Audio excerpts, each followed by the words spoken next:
I remembered I was muted. What are you guys doing? You all good? How are we all doing? I think I sorted out the chat. So your replies should come to me quicker this time. How are we all doing? We all doing okay?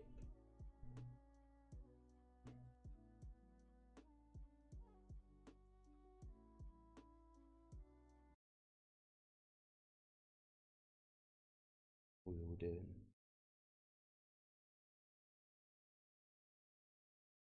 Big D, oh no, DZ, you're good, you're good. Nice, nice, nice.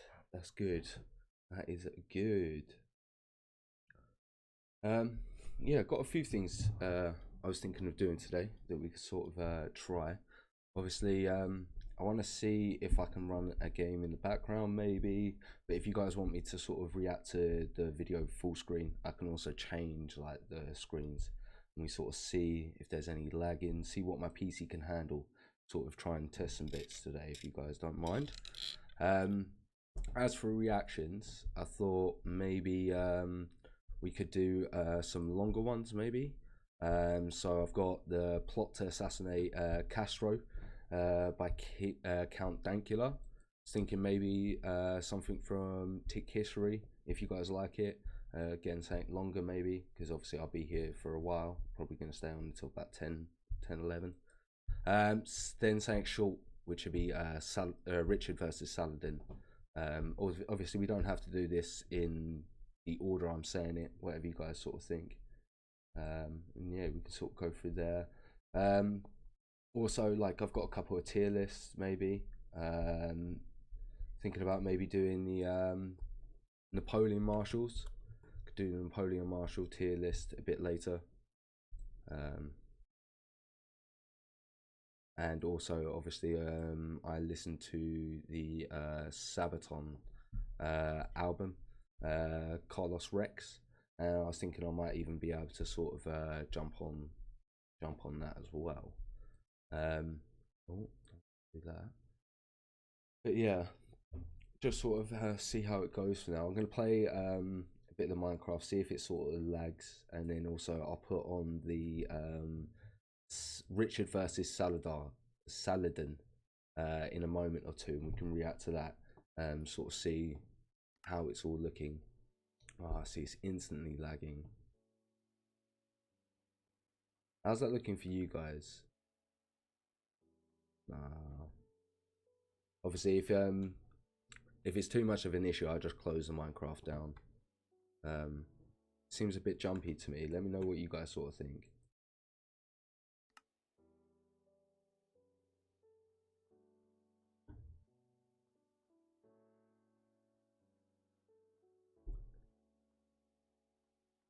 It jumps sometimes, or is that just me? Or is that just Minecraft in general?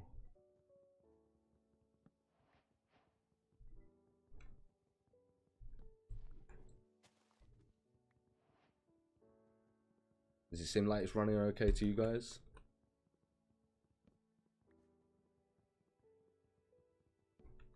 It's lagging a bit. Is it like terrible? Obviously it's an issue because obviously it just means that I won't be able to play anything much more than Minecraft, which is not the plan. I want to play a fair few other bits. Is it lagging all the time, or is it just sort of jumping here and there?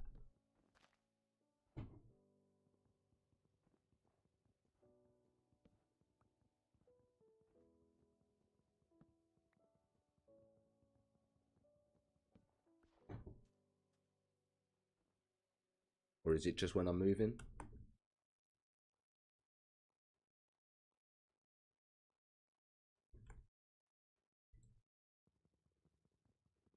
Seems like it's mainly when I'm moving, don't it?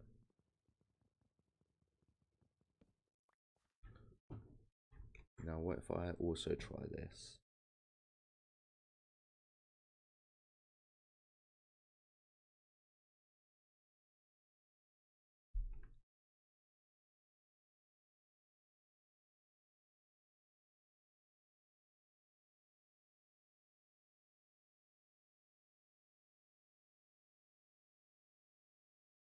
And then if I was to like react, let's say like this, you think that video would be big enough? Or should I do like the reactions on a main screen?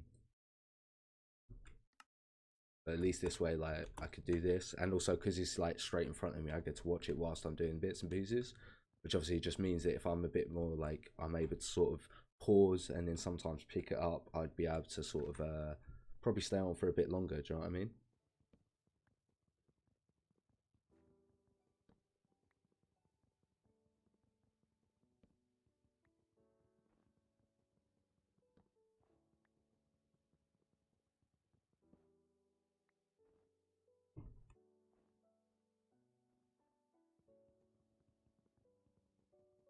Main screen is better for reactions.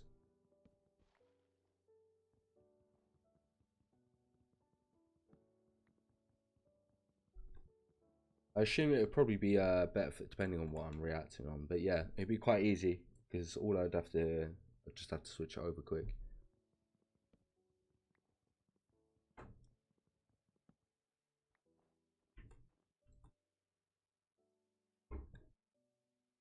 Let's see how difficult it would be to switch it over.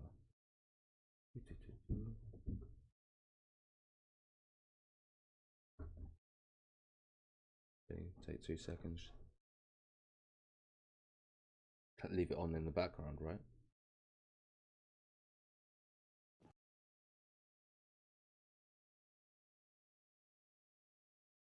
Again, yeah, I think it all depends on what sort of reaction it is. I'd imagine, and I'd imagine again, if I'm sort of maybe reacting to something long, maybe I could sort of do it that way. If it's not sort of going into a video for the main channel, maybe I could sort of react to it that way. But if it's, I reckon if it's for an actual video, I could just sort of change it, because it don't take 2 seconds to switch it up. Do you know what I mean? Just quick switch to the chair, and then sort of, yeah, go from there. But yeah, right, yeah, I think we'll jump into a reaction in a minute, and then after that reaction, I might sort of test the game, see if there's any more sort of issues with it, and then sort of go from there.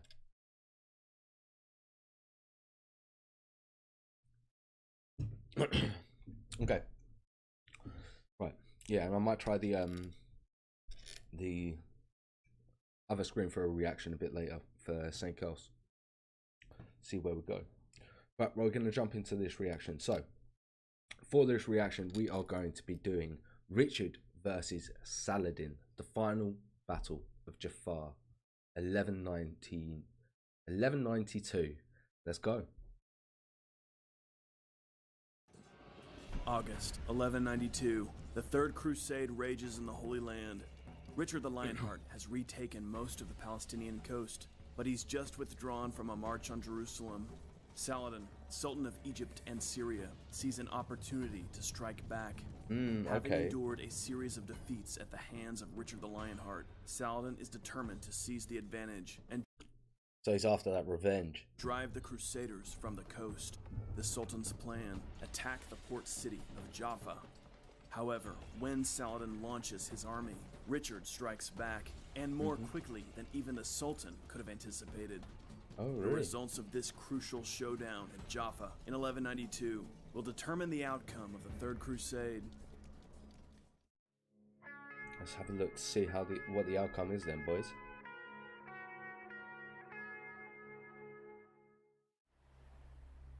In the summer of 1192, the Third Crusade reaches an impasse.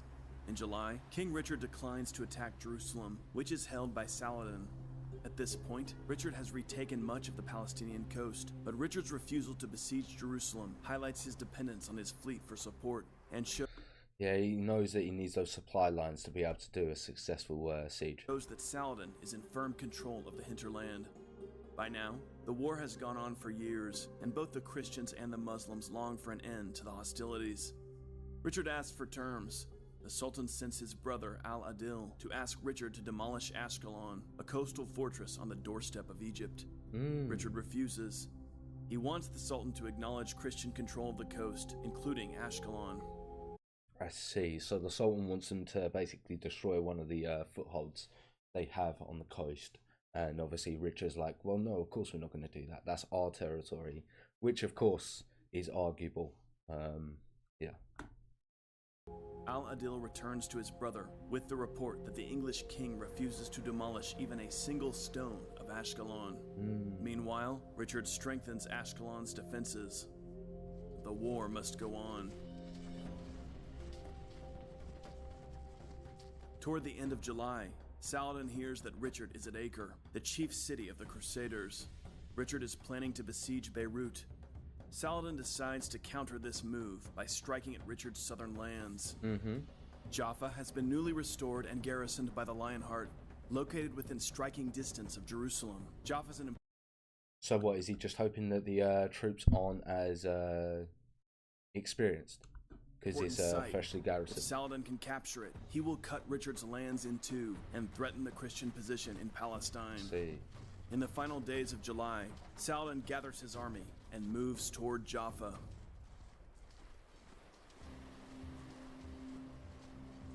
Meanwhile, at Acre, Richard is with his army preparing to besiege Beirut when he receives word that Saladin is advancing on Jaffa. Quickly, Richard assembles his war council. He instructs his nephew, Henry of Champagne, and the Grand Master of the Knights Templar to assemble the Crusader forces and march down the coast from Acre to Jaffa. Okay, so he's reacting. He's trying to react quite quickly to what's going on. Meanwhile, Richard himself, with a small detachment, sets off with his fleet for Jaffa. Richard knows... Yeah, Big D. DZ. I'm terrible at pronouncing his names. I will check it out probably after this or in a bit. We'll see. We'll see how it goes. That time is of the essence. He doesn't want to wait for the land army. He wants to get to Jaffa as soon as possible. July 28, Saladin arrives in full strength before the walls of Jaffa. Okay. He divides his army, placing the right wing under his son, Al-Zahir, and the left wing under his brother, Al-Adil, while he commands from the center. The Sultan fully besieges the Christian stronghold. Oh, he's really going for this siege, isn't Muslim sappers begin working to undermine the walls. Mate, it's so crazy that, yeah, sappers' jobs. Just anyone doing any kind of mining in any kind of warfare. That is crazy and probably the most difficult thing to do and the most dangerous thing to do as well. Scariest thing to do. Jaffa's defenders are in a difficult situation. Their numbers are few, but the city is well defended with newly built walls and towers. Over the coming days, the fighting is fierce. Saladin's troops manage to collapse part of the curtain wall, but the Christians build a huge fire in the breach, preventing the Muslim troops from crossing over. Ibn Shaddad, Saladin's servant and biographer, writes admirably of the courage of the Christian defenders. He says the Christians left open the gates and stood in formation, fighting in front of the gates. So they're actually coming out to face people outside of the walls as well. By July 31st, Saladin's forces inflict even more damage on Jaffa's walls. The Christians send the Knight Abderrahmans and Bishop Randolph of Bethlehem as emissaries to the Sultan. Trying to get out of it. Saladin grants terms. He will allow the Christians to ransom their lives if they'll relinquish Jaffa. The Christian garrison withdraws to the citadel to await the Sultan's agents, while oh, they're actually giving it up. Muslim troops enter the town and put it to sack. By morning, Saladin's camp is abuzz with rumor that King Richard is on his way with a fleet. The Sultan... The betrayal. He can see the betrayal coming. That obviously Richard Lionheart's going to come in and not adhere to that agreement. Is eager to get the Christians out of the citadel. He sends Ibn Shaddad and his son Al-Zahir to collect ransoms from the garrison and remove them from the citadel. Meanwhile, Saladin is confident that his troops on the shore can prevent the Lionheart from making a landing. On the morning of August 1st, Richard's first ships begin to appear off the coast, announcing their arrival with the braying of trumpets. Ibn Shaddad approaches the citadel and demands that the garrison evacuate. The Christians agree. 47 horsemen emerge. Ibn Shaddad collects ransoms from each of them, documents their belongings, and sends them on their way. However, at this point, the Okay, what? That's interesting. defenders realize that Christian ships have appeared on the sea, and they decide to hold out. Ibn Shaddad says that he watched as the garrison troops climbed up onto the walls with their shields. Noticing that this is that it wasn't their final option, they now have another option. Seeing this, Ibn Shaddad realizes that the situation has changed dramatically. He turns to one of his comrades and says, "Take care, the enemy have changed their minds." In the next moment, Frankish horsemen emerge from the citadel and charge through the Muslim troops standing outside. Ibn Shaddad's first-hand account of these events is quite gripping. Why was it gripping? Let's hear. Meanwhile, Richard the Lionheart's fleet... It's a shame we don't get to hear what their recall of the events were. approaches the shore of Jaffa. At first, the king and his companions are distraught, for Saladin's flags are flying over the city. It's a devastating sight. They're too late. Jaffa has already fallen. However, the king and his men are amazed when they catch sight of a man swimming desperately through the waves toward the ships. Okay. Richard's knights help bring the man aboard. It's a priest, and he has risked his life to deliver a message to the king. What's the message? Sire, says the priest, the town has fallen, but the Christians hold out in the citadel. Please, go to their aid now before it's too late. Has this man just saved their lives? That's the question. When Richard hears this, he grabs his Danish axe, raises it high, and shouts, "By God's calves, Saladin will never take the Christians." With a small force of knights and archers, Richard jumps into the surf and rushes onto the shore. Ibn Shaddad Is he leading the way? That'd be impressive if he's leading the way. personally witnessed this stunning amphibious assault and describes it in his biography of Saladin. The King of England hastened to gain the shore. The first galley to deliver its men on land was his. He was red-haired, his tunic was red. Yeah, his was the first one. Okay. And his banner was red, as was his device. In only a short time, all the men from the galleys had disembarked in the harbor. All this went on before my eyes. They then charged the Muslims, who withdrew before them and were cleared out of the harbor. Wow, they were all just they were just completely, absolutely bamboozled and shocked about the ferocity of Richard the Lionheart and his soldiers, just going straight into him. That's so impressive. So I galloped as far as the Sultan and gave him the news. The two envoys were with him, and he had just taken his pen in his hand to write their guarantee of safe conduct. I whispered in his ear what had happened, so he stopped writing and kept them busy in conversation. Hardly a moment later, the Muslims came fleeing toward the Sultan, who shouted to those about him, and all mounted their horses. He seized the envoy. Oh, so he didn't have to sign the agreement to make sure that they were safe. That's actually hilarious. He just kept them talking, knowing that he was going to be able to take the envoys and use them as hostage. That's quite funny, because they're about to say that he sees the envoys. That's so funny. Yeah, it does seem like this channel seems really, really good. I'm looking forward to finding out some more. I haven't sort of checked it out. It's the Real Crusaders, right? Real Crusade history. I'm definitely looking forward to finding out some more about him. About the channel for sure.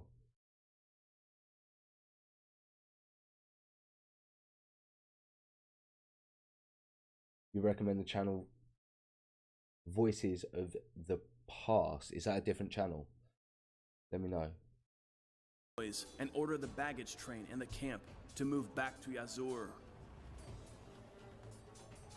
So they're going to try and do a tactical slow retreat now, This is a truly remarkable moment in military history. Richard the Lionheart, accompanied by a small force, hurls back Saladin's army from the shores of Jaffa. The king himself is at the forefront, wielding his axe against enemy troops. Having secured the shore, The Crusaders now enter Jaffa itself. Richard is the first to set foot in the city, charging up a spiral stairway through a Templar house. With his knights, the king storms through the narrow streets, battling hand-to-hand with enemy troops. Soon, the town is cleared of Mate, he's really just trying to, he's just taking charge and just like getting into the muck of things himself, battling hand to hand. Richard's So men mount impressive. the walls, throwing down Saladin's banners and raising up the standard of the Lionheart. Euphoric, the Christians emerge from the citadel to cheer their king. The Lionheart has triumphed. Jaffa is saved. Richard occupies the position Saladin had held, while the Sultan himself beats a hasty retreat. Saladin had all but reduced Jaffa, only to have Richard arrive and totally reverse the situation. The riveting accounts from the primary sources make these events all the more alive to us. Well, It is fascinating that the most I'd like to hear some of the, I'd like to read some of the first sort of accounts of what happened and see those words, you know? powerful and vivid account of these events comes from Saladin's own chronicler, Ibn Shaddad, who personally watched the Lionheart in action. Richard now has his men break up pieces of his ships to create a wooden fortification before Jaffa. Okay, just extra protection and extra defense. Meanwhile, Saladin withdraws to Ramla. Having secured Jaffa, Richard dispatches a messenger to Saladin, asking him to send envoys.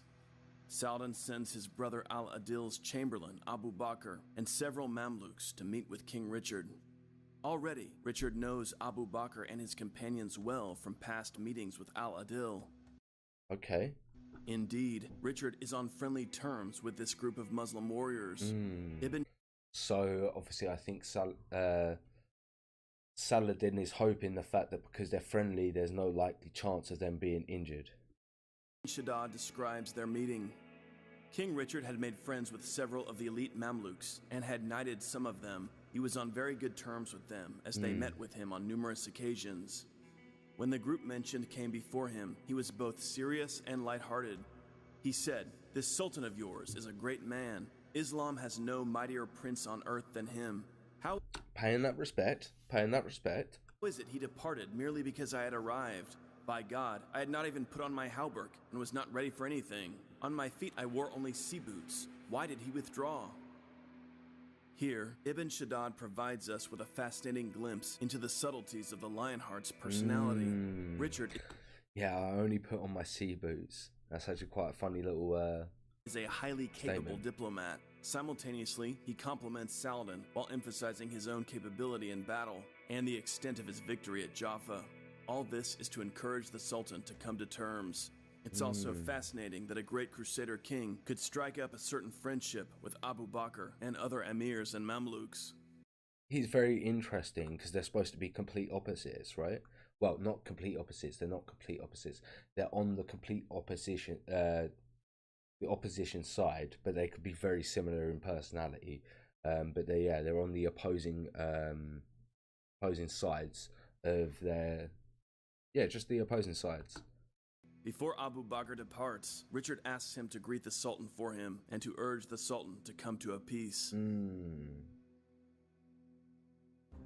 Meanwhile, at Ramla, the Sultan learns that Henry of Champagne and the Templars are moving south from Acre to reinforce the Lionheart.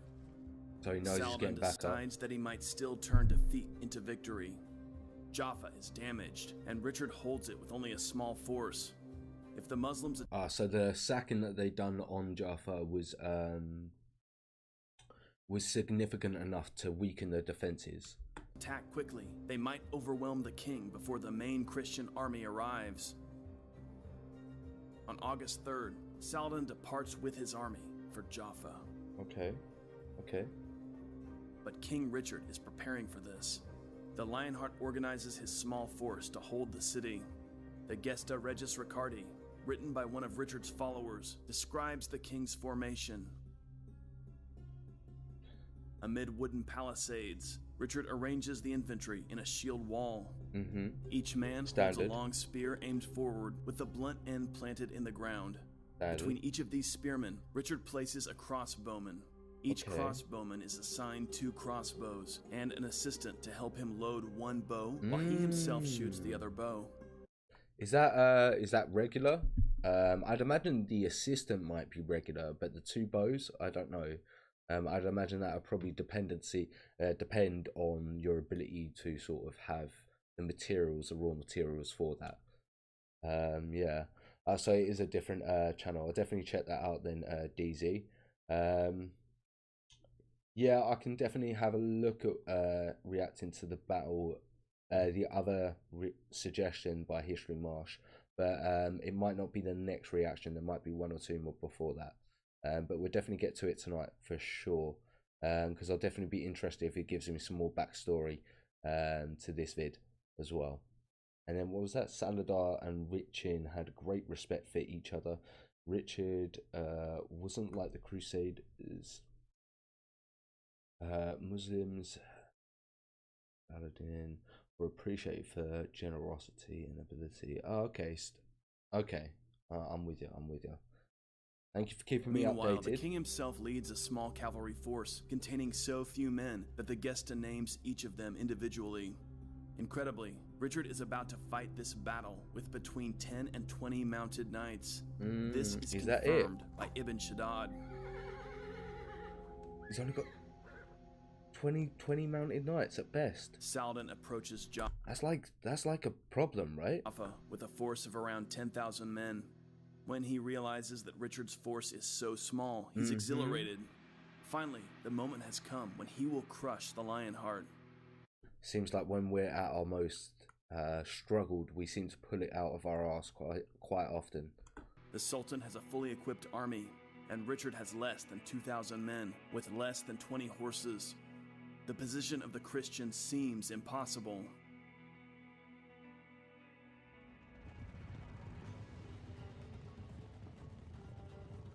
How's this gonna go down? Immediately, Saladin. I'm liking the not the animation, but wherever he's getting these clips from and how he's editing this video up. It's very engaging, because obviously I know it's not the real battles, but it's just interesting, keeps you sort of engaged in the video. Launches the attack. However, as the Turkish horse archers rush at Richard's formation, the Christians hold firm.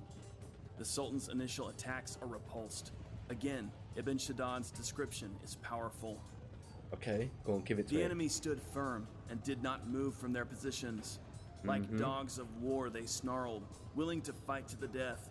Our troops were frightened of them, dumbfounded by their steadfastness. Damn straight, we ain't moving. The number of their cavalry was estimated at most as 17, and at the least as 9, and their foot was less than 1,000. Some said 300, and others Foot soldiers less than 1,000. There's more than that. The Sultan was greatly annoyed at this, and personally went around the divisions, urging them to attack and promising them good rewards if they would. As the battle progresses, it becomes clear that Richard has made good use of his limited resources. Repeated Smart. He's just smart in warfare, attacks from the clearly. Turkish cavalry fail, and indeed, the Christian crossbowmen are picking off Saladin's riders with every charge. Soon, Saladin's troops fall back and refuse to obey the Sultan's orders to attack. This infuriates Saladin, who is horrified to see his army failing before such a small force. Just getting the Sultan absolutely rides dominated. up and down his ranks, demanding that his This has got to swing though, right? This is going to swing at some point, I'm assuming. men fight, but they refuse. At this point, King Richard decides to attack. Leading his 10 or 20 horsemen, he charges the Sultan's lines. This is one of the Lionheart's finest moments. Despite being terribly outnumbered, Richard and his knights inflict serious damage on Saladin's army. Wait, the knights have actually gone out. The Gesta Regis Ricardi provides a vivid account of the action. Give it to me. The Go on. king and his men realized that the Saracens were not going to do anything else. When they were unable to bear this half-hearted and evasive strategy any longer, the king and those who had horses put spur to horse, and with lances couched, charged powerfully into the thick of the enemy, throwing them down to the right and the left, emptying saddles of their riders and transfixing some of them. Whoa! got immersed in that explanation. That was so interesting. Richard's decision to charge is no accident.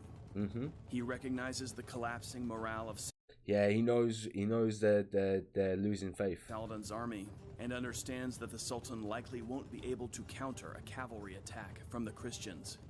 Only 17, but he can't counter it. There's only 17 of them, but he can't counter it. However small it may be. The king's charge further demoralizes the Muslim host. When it's all over, Richard does something to further expose Saladin's inability to control his own forces. Ibn Shaddad describes it.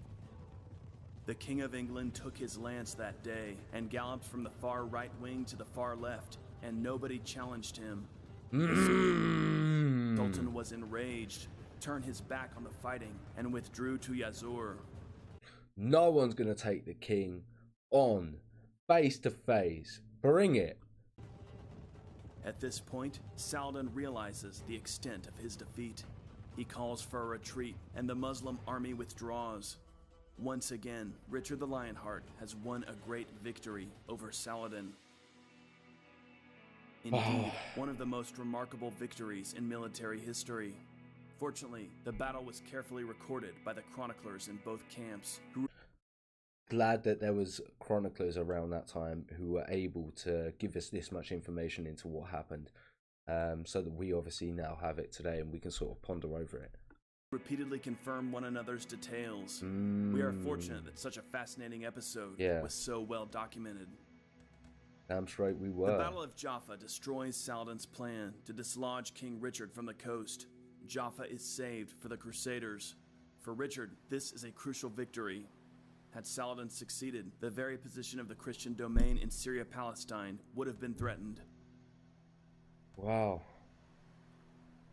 Now that you've experienced this amazing battle, click on your screen to view the final video in our series on the Third Crusade. Well, I really enjoyed that one, and I'm glad you guys suggested it once again. The Real Crusade History makes amazing content. If you haven't already, head over to their page. That link's in the description box down below. Once again, thank you very much, guys. I very much enjoyed that one. Yeah, I really enjoyed that one. Yeah, so we might do that extra history, extra credits suggestion, because they're quite short. So I'm thinking about doing one of those. But like I said, I'm still thinking about jumping on this at some point tonight. The plot to assassinate Castro by Count Dankula. So just let me know when you if you want me to sort of start that up. And again, maybe something from Tick History. Have a little look, see. Let me have a look at some of these comments, what people have been saying.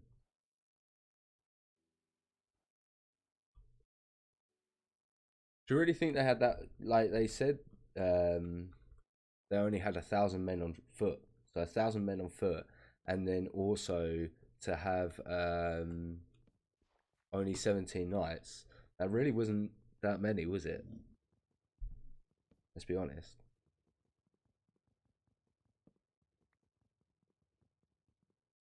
But I do agree that the knights were the medieval tanks of the era. So yeah, I guess having 17 tanks on the field does sort of weigh it up.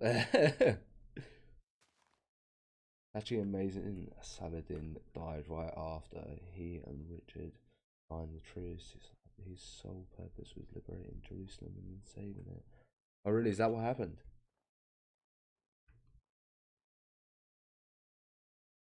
Yeah, I'm gonna react to the is it Hattin? But it's gonna be a bit later on tonight. I'm gonna probably jump on something else in a minute. I'm just sort of trying to see if my PC can sort of handle these games in between, so that if I had a sort of a tactical game later on, yeah. So it seems like the Minecraft doesn't buffer too much. But yeah, if you guys think it does, we'll jump onto another reaction in a moment. So I'm just sort of trying to test both things out. Yeah, agreed. They were defending a fortified position against, and it was light cavalry. So yeah, they didn't have to move. They couldn't get encircled. Once again, you have got a good point. Yeah, there's not much maneuver for the light cavalry, was there? Yeah, I definitely want to jump onto some. I can definitely have a look into the conflict of nations. I said at the moment I'm just sort of trying to see what my PC can run, if it can run anything, and if there's any sort of difficulties. Yeah. Also, what I'm going to do now is I'll start getting that other video up ready.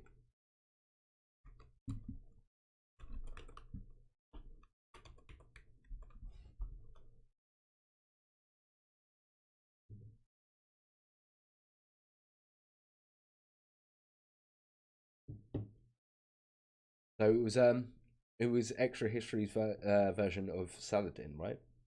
Is that the one you suggested? Let me just check these comments again.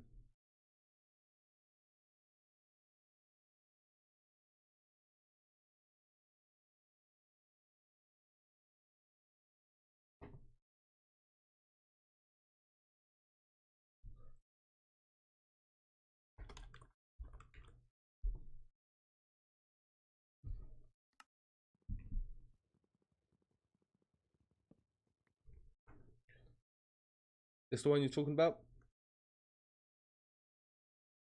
Yeah.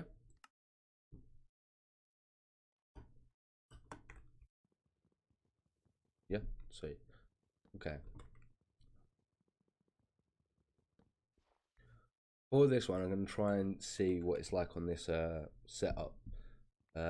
Just for the first video, I'm going to see how it is, and if we don't like it on the first video, we'll swap to the reaction screen. But I just want to see what it's sort of like.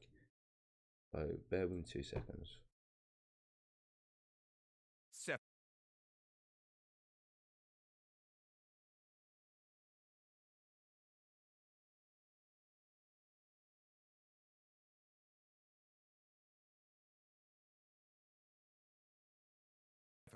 July 2nd.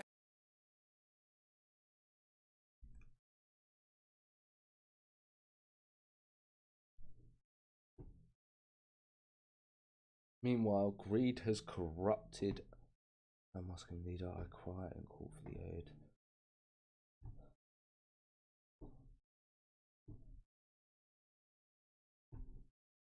Oh, fair enough. Different channel. Ah, well, I go by first come first serve. This one was sort of recommended first. I'm gonna try it on this screen. Like I said, just because it's a short one, we'll try it for the first one.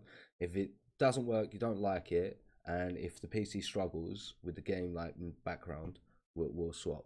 But we'll sort of jump into this one, and for this reaction, obviously just for the YouTube video, we've got the first episode of Extra Histories series, Saladin, and we're going to be starting with Saladin and the First Crusade. Let's go.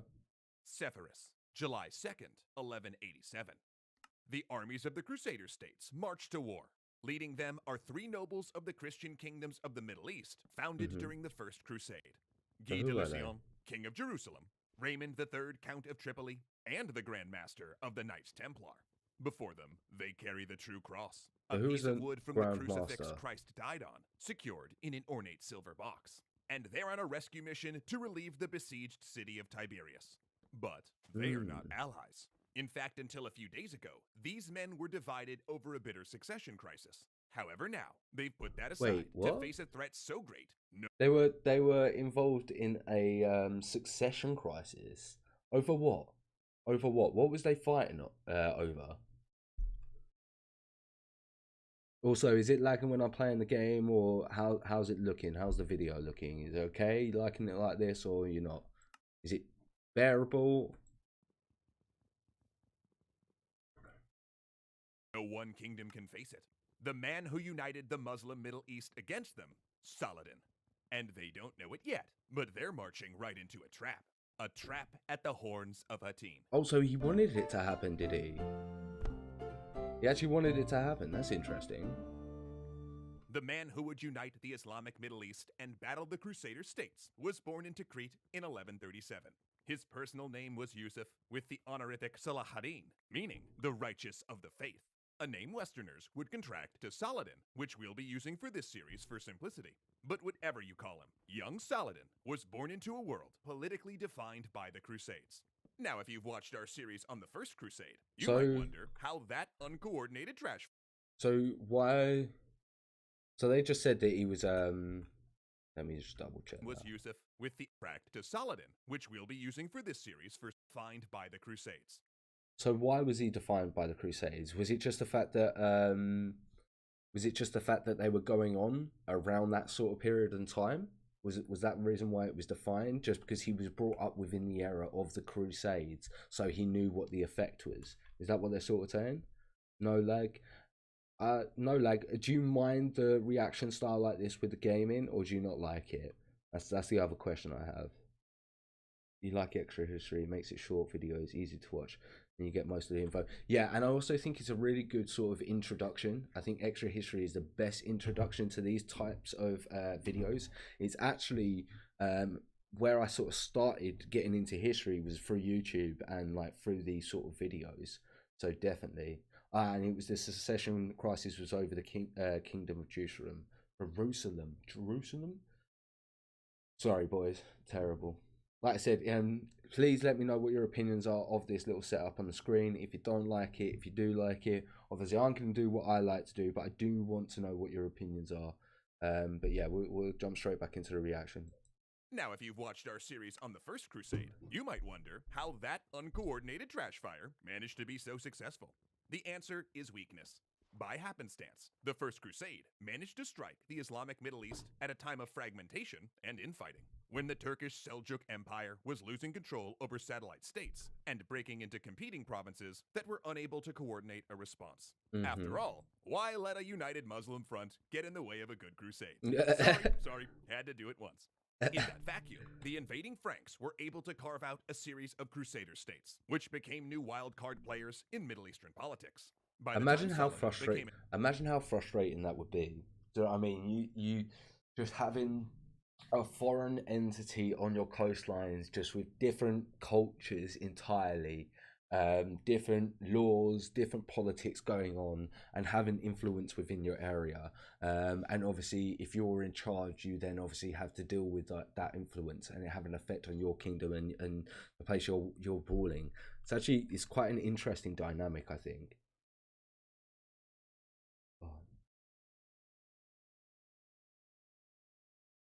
Yeah, I guess the region was kind of defined by the Crusades. That sort of makes sense.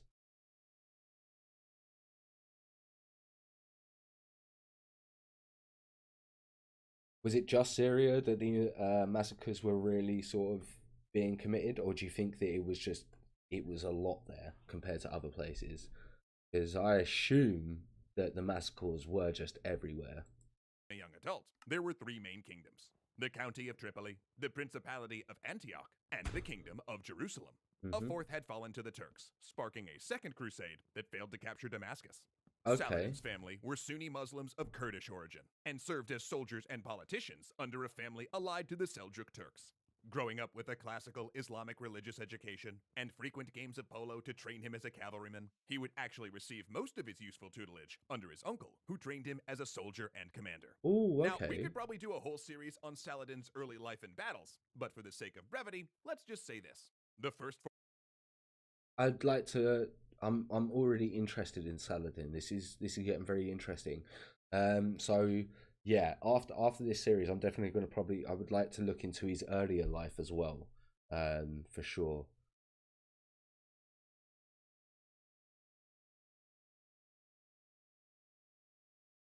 I see. Yeah.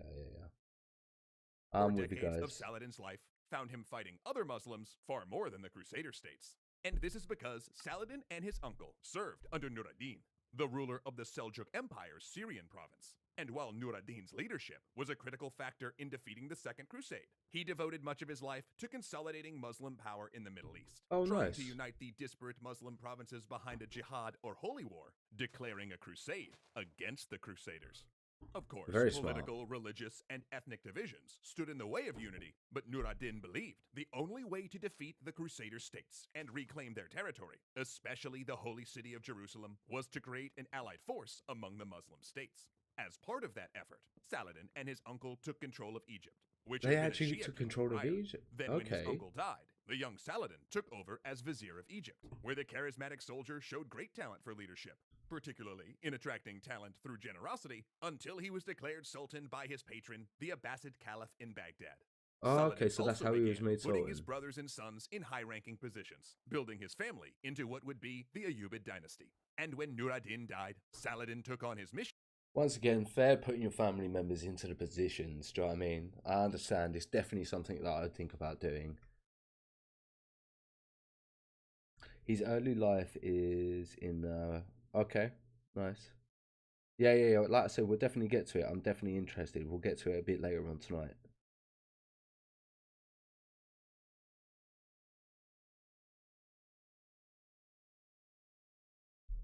I'll have a look at the. Yeah, we might be able to get to the 200-year-old war, the Muslim Crusade War. We'll definitely have. We'll see if we can get to that later on tonight, guys.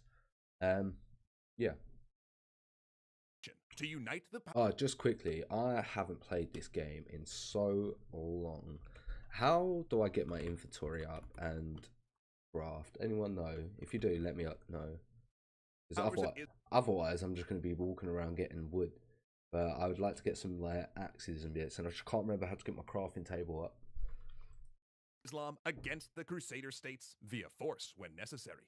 By 1186, he'd been named the Sultan of both Egypt and Syria, skirmished with the secretive assassins, and had become famous Egypt for and largely Syria. fighting other Muslims. He mounted a propaganda campaign, arguing that his conquest was necessary to defeat the infidels, but critics pointed out that when he did battle the Crusaders, he didn't always win. Okay. Eventually, though, he finally had sufficient force to But confront the Crusaders. he might not have always won, but it seems like he's trying. He definitely seems like he's trying, which is a big thing. And it seems like he's got a lot of power, a fair bit of prestige, and is willing to fight hand in hand. Like, what more could you want, really? Crusader states, and it just so happened to be a good time to attack, because the most powerful of the Crusader states, the Kingdom of Jerusalem, was in a succession crisis. King Baldwin VI, a teenager with leprosy, had come to the throne in 1174. Unable to have children and expected to die at any time, Baldwin was surrounded by plots throughout his 11-year reign, with Raymond III, Guy de Lusignan, his sister Sibylla, and a freebooting noble named Reynold of Chatillon among the chief plotters. When Baldwin died, followed by Sibylla's son that he'd named as his heir, who also had leprosy by the way, the nobles nearly came to blows. So to keep the crown away from... Oh, mate, there's power vacuums are always just so entertaining to see. You need to sort out a clear air when you're in these situations. You need to sort out a clear air, a clear succession, because otherwise you're just going to be putting yourself into a no-win situation, and for your kingdom to fall afterwards, and for your family to be split apart. You're trying to make this nuclear family and trying to make it so that your family will stay on the throne forever, yet you're not sorting it out. A bloody succession idea or plan. You fools, you idiots.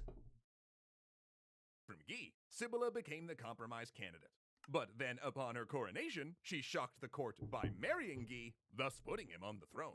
An event so divisive, Raymond temporarily allied him. What?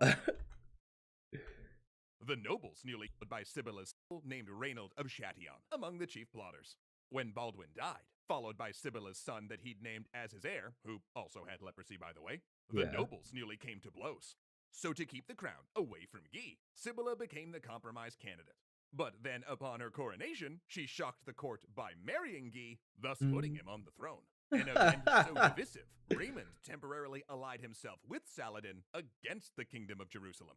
Which, once again, I understand why he's done that. You'd be fuming. You come to this agreement, and then it basically gets walked back on, and you just go behind each other's backs. That's absolutely hilarious.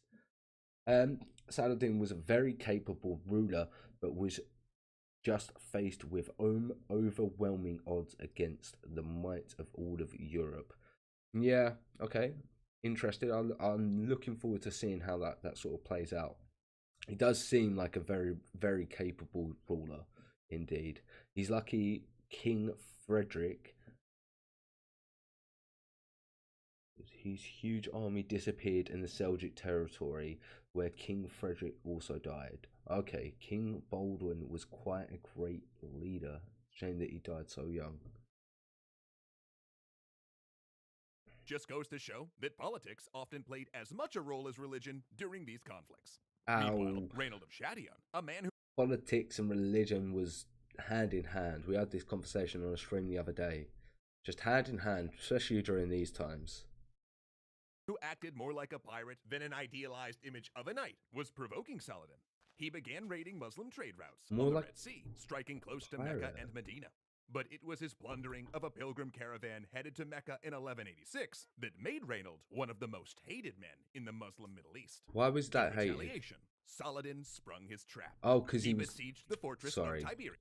Of course, it's because he was raiding. Because he was raiding. He raided striking Mecca and close Medina. to Mecca and Medina. Mhm. But it was his plundering of a pilgrim caravan headed to Mecca in 1186 that made Reynold one of the most hated men in the Muslim Middle East. In retaliation, Saladin But he was on their side as well. So what are you doing? sprung his trap. He besieged the fortress of Tiberias, knowing that the Crusaders would be forced to attempt a rescue. And Yeah. they did. The rivals put their squabbles aside and formed an alliance to I'm crush with you Saladin. now. Though really, even then they argued. Raymond insisted it was a trap, that Tiberias, which was his fort commanded by his wife, should be sacrificed. But the others called him a coward, so they marched. July 3rd, Yeah. 1187. On we go. Oh, it is so hot. The Crusader forces, weighed down by armor, trudge toward Tiberias. Saladin, they find, has filled the wells along their route, and mounted archers keep ambushing them with volleys of arrows before slipping away. The plan had been to march to Tiberias in a day, but wounded How long men are did it slowing take them them? down, Yeah, of so they course. decide to stop at a spring for the night. But Saladin got there first. Instead of attacking, however, the exhausted Crusader army stakes camp. Then, Saladin's troops surround the Crusaders, beating drums through the night to keep them awake, yelling that God is great, and lighting grass fires to blanket the encampment so they in smoke. can't. Meanwhile, Saladin has a supply chain of camels bringing his forces fresh water.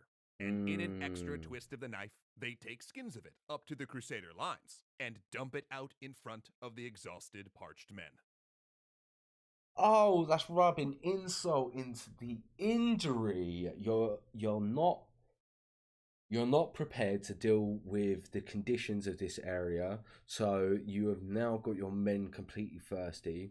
We're surrounding you, not letting you sleep, and then we're taunting you with how much water that we have compared to you. Like, that's so much insult to injury. Oh my god. Yet, coming from the Muslim East, King Baldwin is praised a lot for his generosity. He also wanted peace for Jews, Christians, and Muslims, but died due to the disease. I'm pretty sure that'd be very interesting if that is the case. I definitely would like to have a little read into his life then for sure. If you guys are sort of bigging him up that much. The next morning, exhausted and choked by smoke, the Crusaders make a desperate drive toward the springs at the Which you village of would. Hattin. If you're Again that desperate, and again, you would. The demoralized Crusaders smash against Saladin's infantry, pierced by an unending rain of arrows. At this point, Raymond, who had not wanted this plan in the first place, gives up and manages to break his forces through and flee to Lake Tiberias where he can withdraw. Saladin lets him go. He wants King Gose. He Oh, wants okay. Jerusalem. And with Raymond's forces He wants the end goal. He's going for it straight away. gone, this fight is unwinnable for the Crusaders. The He sun gets beats it. down. Knights stumble into the Muslim lines, unarmed, begging to be killed. But Gose makes one last gamble. What's he gonna do? withdraws his forces to a ruined Iron-Aged hill fort on a high plain. Two low hills, the Horns of Hattin, guard the approach. And when Saladin's army begins to press him, he calls on God and the True Cross for aid and orders a charge. If he can kill Saladin, he reasons, the Muslims will break. The assault takes Saladin off guard. Directing his troops, his son by his side, It would he work. suddenly sees Does the it work? Christians surging toward him in a downhill charge. The desperate attack buckles his infantry line, driving his front ranks back so the combat swirls mere feet from him. But Saladin advances, yelling encouragement to his troops. They throw the Christians back, only for the enemy to rally once more and crash the front line again.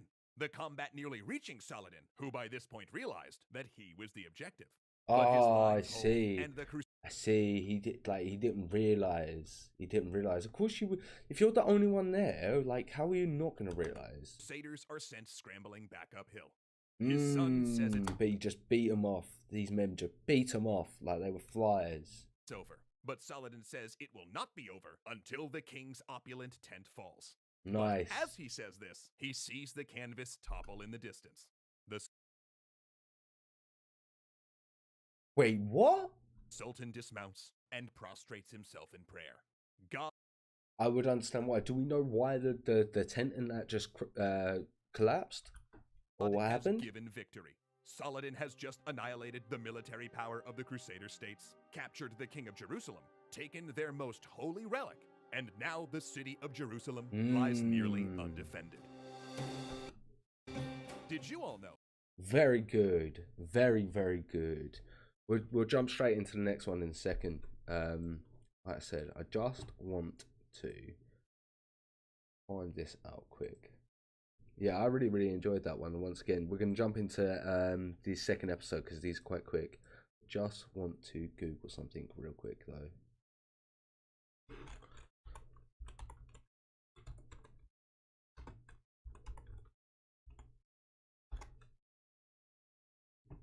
Because I am about to die to something. I need to know how to get to my inventory.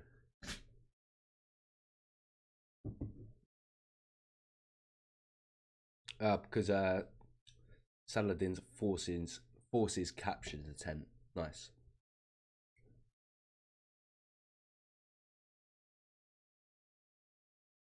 How is it so difficult to find out?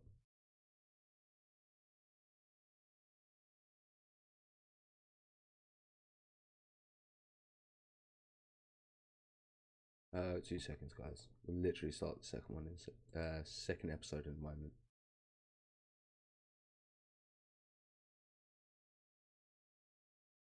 Is the PC lagging now?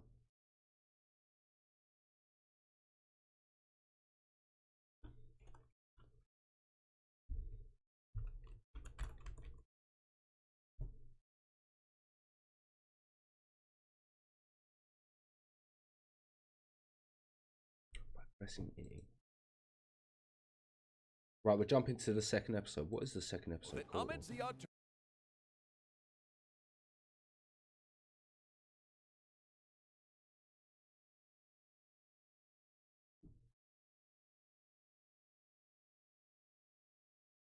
Just getting the second episode loads up. July 2 2nd. seconds.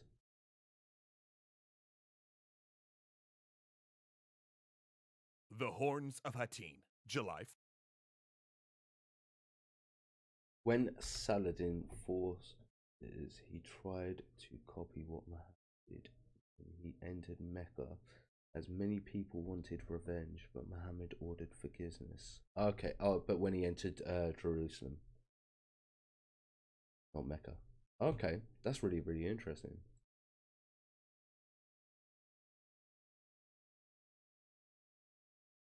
Right, just getting this other video up. My PC's taking its time a little bit.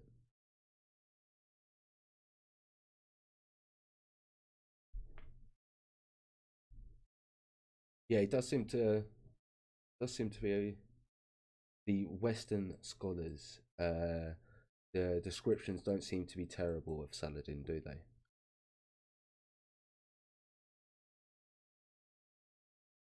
The Horns of Hattin, July 4th, 1187.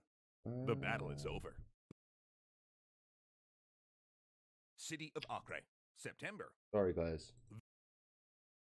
I will get this sorted. There we go. Okay. Horns of Hattin.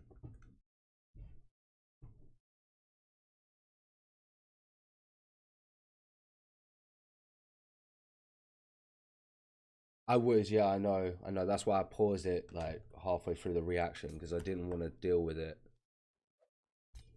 So I'm trying to get away, but I don't think I can. I'm poisoned? 9% sure I'm poisoned. Oh no, I'm getting something thrown at me.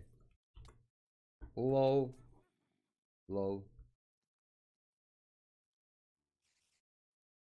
Should have built a bed before I started recording. Not recording. No, I'm just dead. Right.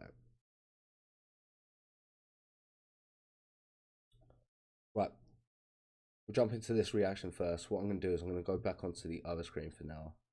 And I'll deal with the Minecraft in a bit. Here we go.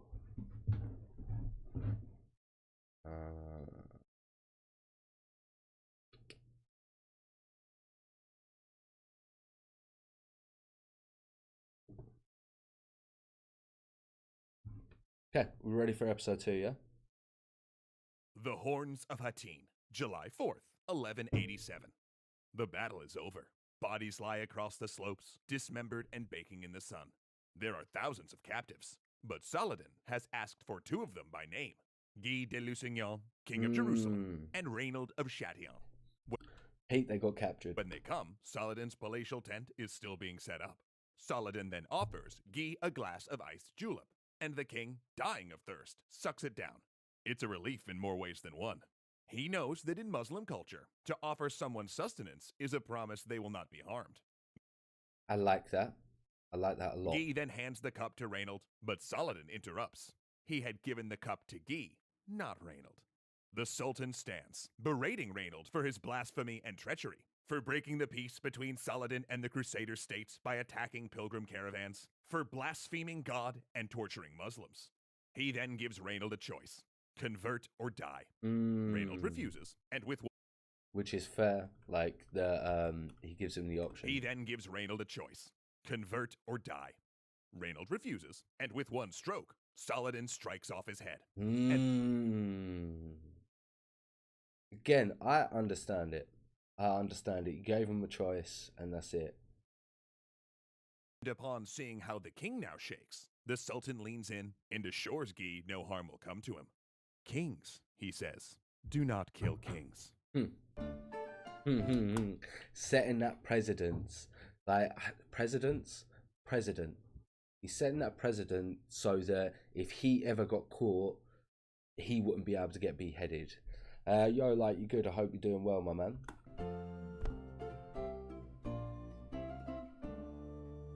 The Battle of Hattin is often listed among the most pivotal military victories in world history. This is because Saladin had done much more than engage and defeat the armies of the Crusader states. He had utterly destroyed them. He had broken the military power of the Latin kingdoms to the point that they could garrison castles but had no field army. He'd captured the True Cross, the most holy relic of the Crusader states, dealing a severe blow to the kingdom's morale and spurning a minor crisis of faith. And finally, he had taken hostage the King of Jerusalem, the Grand Master of the Knights Templar, and so many high-ranking nobles that once the captives' families ransomed them back, their financial ability to wage war was diminished. I was about to say, he had all the chips in the poker. He played his hand and he won all of those chips.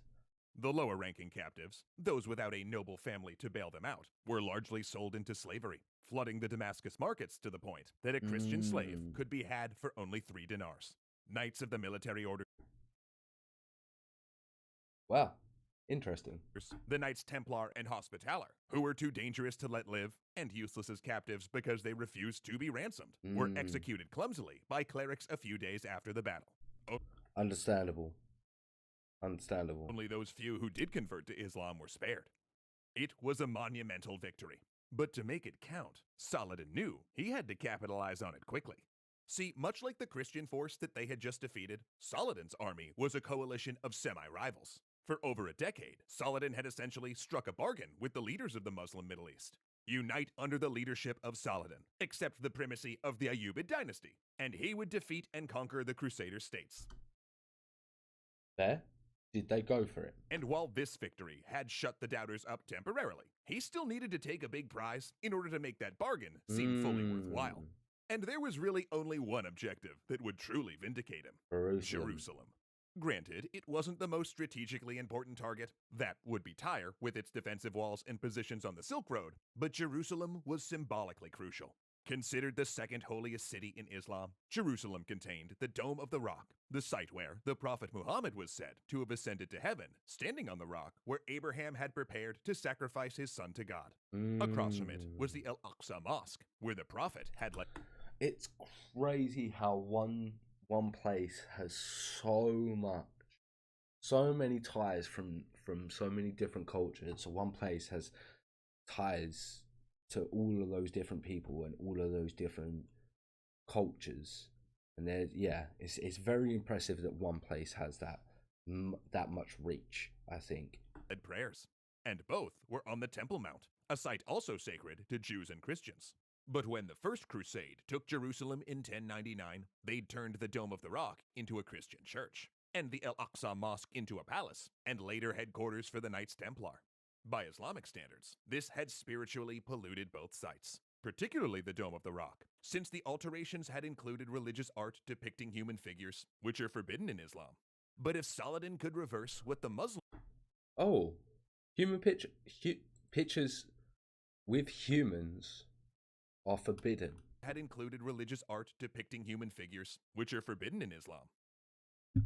That's a very interesting tradition. Can someone explain why for me? Because I'm obviously not educated in the reason why. I don't know. And I'd just like to know what the reasoning for that is. But if Saladin could reverse what the Muslim world looked on as an 88-year occupation, it would legitimize his campaign. And Jerusalem lay nearly undefended, with Gose having thrown... Oh, so they never united. The Seljuks even supported the Crusaders against Saladin. Okay. Everything in what the Muslim world looked on as an 88-year occupation, it would legitimize his campaign. And Jerusalem lay nearly undefended, with Gose having thrown everything into Hattin. Saladin swept into Christian-held Palestine, taking city after city, knowing that his forces might splinter if defeated, or even pinned down in a siege.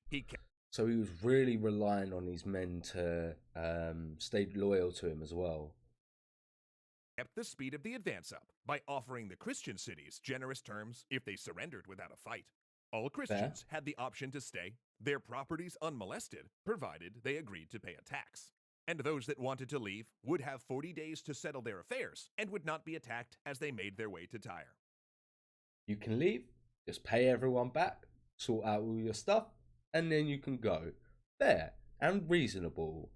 I'm liking these choices by Saladin. When the cities agreed, and most did, he ensured the agreements were honored. That summer, Saladin captured most cities in the Latin Kingdom, save Tyre, and arrived outside Jerusalem in late September with an army of 20,000, where they found themselves facing a pitiful defense force. The Christian leader was Balian of Ibelin, a crusader noble who'd escaped Hattin and made it to Tyre with 3,000 men, the only noble to escape with his troops. Separated from his wife and children in Jerusalem, which everyone knew was headed for a pressure siege. He'd brokered a safe passage agreement with Saladin that allowed him to pick up his family and escort them through the Muslim lines to his home city of Tripoli. But to get that sweet deal, he'd sworn an oath not to fight Saladin or stay in Jerusalem for longer than a day. But when Balian and his 16 knights arrived in the holy city, the patriarch of Jerusalem declared him absolved of the oath and charged him with the city's defense. He accepted, even what?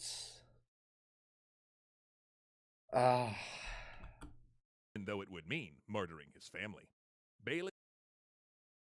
Wow, he accepted it, and it was going to murder. Ooh, that's a responsibility not many would take, and that's a choice not many people would actually take either. Balian then sent a message to Saladin, informing him that he would be staying in Jerusalem. Saladin's reaction? He sent soldiers to escort Balian. Maybe because of that we should have... Yes, I agree, DZ, that if we could have found a way to share it, it would have been better. But it's so difficult nowadays when it's so highly contested. You know what I mean? And especially now that there's so much history fought over it, it'd be so difficult to sort of arrange that, you know? Balian's family to safety in Tripoli. The kind of merciful act Saladin would later become famous for. But with no knights in the city but his escort, Balian hastily carried spears, squires, and scratched together a few thousand, but his escort. Balian hastily knighted 60 squires and scratched together a few thousand in a defense force. Tradesmen carried spears, women manned the wall defenses, and so he's literally got such a small force. He's just trying to build it up with the people around him, and even getting obviously back in those times women didn't sort of help, but he's even getting them to help, which is another surprising thing, you know. On September 20th, Saladin attacked the Tower of David and the Damascus Gate, sending clouds of arrows into the fortifications. Again and again, they assaulted the walls with siege towers, but the defenders pushed them back, sallying out to harass the attackers. So, Saladin changed tactics, attacking the city from the east with his host of siege artillery and Greek fire. Engineers tunneled under the defensive wall, collapsing a breach that his army took by assault. Inside, Christians carried out desperate acts of penance in hopes God would save them. They cut their hair, chanted prayers while walking the city barefoot, and Balian came to Saladin to negotiate a surrender. Though Saladin was not in the mood. He was generous to... Yeah, he was going to be fuming. I gave you all the opportunity to do all of this, and you just betrayed me, stayed here, and then tried to defeat me, and now you want mercy again. Are you crazy? What do you think's going to happen?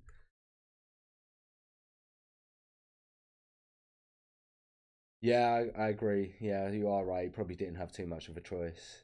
The cities And that he would have been capitulated labelled a without a fight, traitor, yeah. but by the customs of medieval warfare, a city that resisted got sacked. That's it. Heck, the Crusaders had done as much when they took Jerusalem, slaughtering the Muslim inhabitants.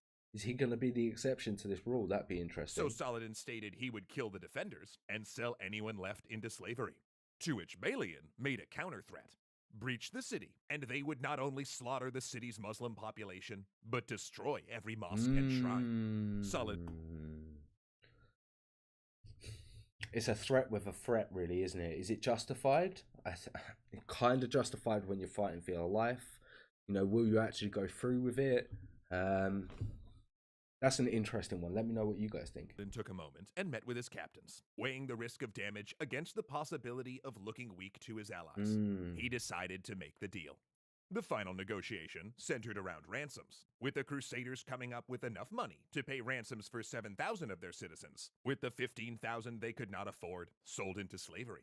However, who chose the 7,000 people to be alive? Clearly, the people with the most money and the highest name and the highest position. But wow, imagine getting told that only 7,000 of you are going to be able to survive, and then the rest of you are getting sold into slavery. Imagine having to deal with that reality. Do you commit suicide? What do you do at that point? It's a very difficult one, I think. I'll definitely give the Kingdom of Heaven a watch then, if you're sort of suggesting it. Is it good? Ooh, okay, dude. Okay, that does sound interesting. There's just not a bit of you then, like, not a bit of you. Yeah, I guess we all have sort of certain points in history we like the most, and certain, yeah, just certain subjects indeed. But thanks for being here. Saladin was able to free Based on 3,000 defense of Muslims Jerusalem. I'll keep previously that in kept mind then. by the Crusaders Easy. as slaves, and in the spirit of celebration, he released nearly 1,000 Christian prisoners of war. The holy city was handed over without a bloody sack. Muslim clerics stripped the images out of the Dome of the Rock and purified the Temple Mount with incense and rosewater. Saladin then handpicked the cleric to give the first sermon there, a man who called the recovery of Jerusalem after 88 years a gift from God, comparing Saladin's achievement to that of the Prophet Muhammad himself. His victory... That's a big claim, isn't it? Was complete. Did that cause any division, or was everyone happy with that sort of statement? Casting Saladin as both a victorious general and a man of integrity. In taking Jerusalem, he had killed no innocents, treated captive noble women well, and abided by his oaths. Even when advisors pushed him, he refused to attack the ransom Christians headed to Tyre or destroy the Church of the Holy Sepulchre, reportedly built over Christ's tomb. See, he seems like he has got a really good name, Saladin, for what he's sort of done and how fair he was, which is really impressive, really interesting. But the backlash was already on its way. The Vatican. That's the problem. Even if you are nice, you still get repercussions due to that. October 20th, 1187. People The Archbishop get of Tyre envious. approaches Pope Urban III. The Pope is surprised to see him so far from the Holy Land. The Archbishop kisses the Pope's ring and tells him of the disaster of Hattin, of the capture of King Gose, and of the loss of the true cross. He says Jerusalem is vulnerable. He doesn't know it's already fallen. Pope Urban's face goes red, then purple. His guards think it's rage until the Holy Father coughs and grasps at his chest, dead of a heart attack, the last casualty of Hattin. Can't write history, guys. You cannot write history. But the word is out across Europe now, and nobles, including kings, are volunteering for a third crusade, including one that will prove himself Saladin's greatest foe, Richard the Lionheart. Legendary patron. And that's the end of that one. Oh my god. Yeah, I'm enjoying this. We'll probably jump straight into another one. Yeah, probably jump straight into another one. Not straight away. I'm just going to... I think I'm going to do is just do this quick.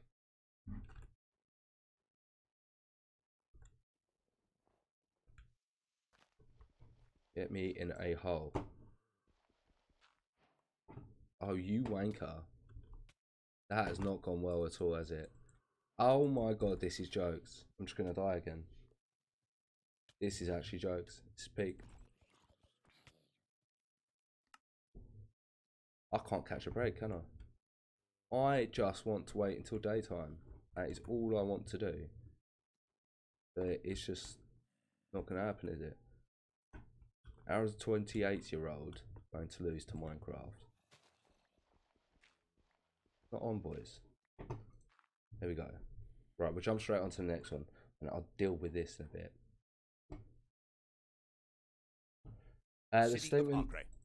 The statement was based on where Muhammad spread lives of... Oh, okay, I see.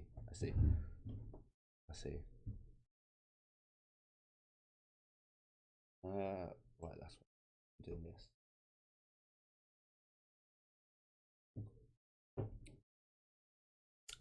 I'll definitely keep it in mind, like, I might join your server, for sure. Mate, it's bad. I'm terrible. I haven't played the game in about 2-3 years, so I'm just trying to remember bits and pieces, and also trying to do it and react at the same time. I'm going to try and get used to it, but we'll see how it goes. Anyway, we'll jump onto this reaction. It's the 3rd episode of the Saladin from Extra History. Let's go. September 1189.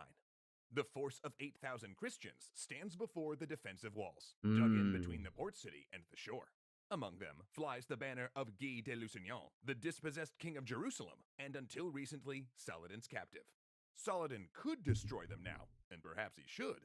Acre's garrison forces were larger than the besieging army, and Saladin's troops lay in wait. But he had also heard that the army of Frederick Barbarossa, king of the Holy Roman Empire, plans to march into Syria via Turkey, so he can't afford to pin himself down or reduce his dwindling forces. Then he sees dots on the horizon. Ships, all along the sea, reinforcements from France, Germany, and Italy. He attacks. That'd be terrifying, do you not think? But the window for an easy victory has been lost. And the struggle for Acre will be one of the bloodiest engagements of Saladin's career, and the opening battle of the Third Crusade.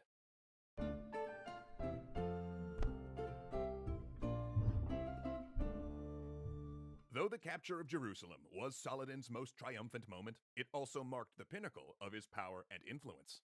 For years, he had advocated that the full powers of the Islamic world be placed into his hands, with leaders setting aside disagreements over religion, politics, and ethnicity in order to retake Jerusalem. But now that that objective had been achieved, that unifying sense of jihad began to fracture. Always the way. That's always the way. Yet he was the one who achieved it, but you're not gonna like remember that aspect. Rivalries and differences re-emerged, along with a new concern that Saladin and his Ayyubid dynasty was becoming a bit too powerful. Troops began trickling back to their original rulers, with many never coming back. And just as this Islamic coalition began to splinter, Europe united under a new crusade. In the near century since the First Crusade, support for crusading efforts had ebbed and flowed. European kings might send money, but they only rallied to go to the Holy Land personally during times of obvious crisis. Yeah, And so the they weren't disaster actually at committed Hattin, half the the time, were loss they? of the True Cross, and the capture of Jerusalem was one heck of a big rallying cry.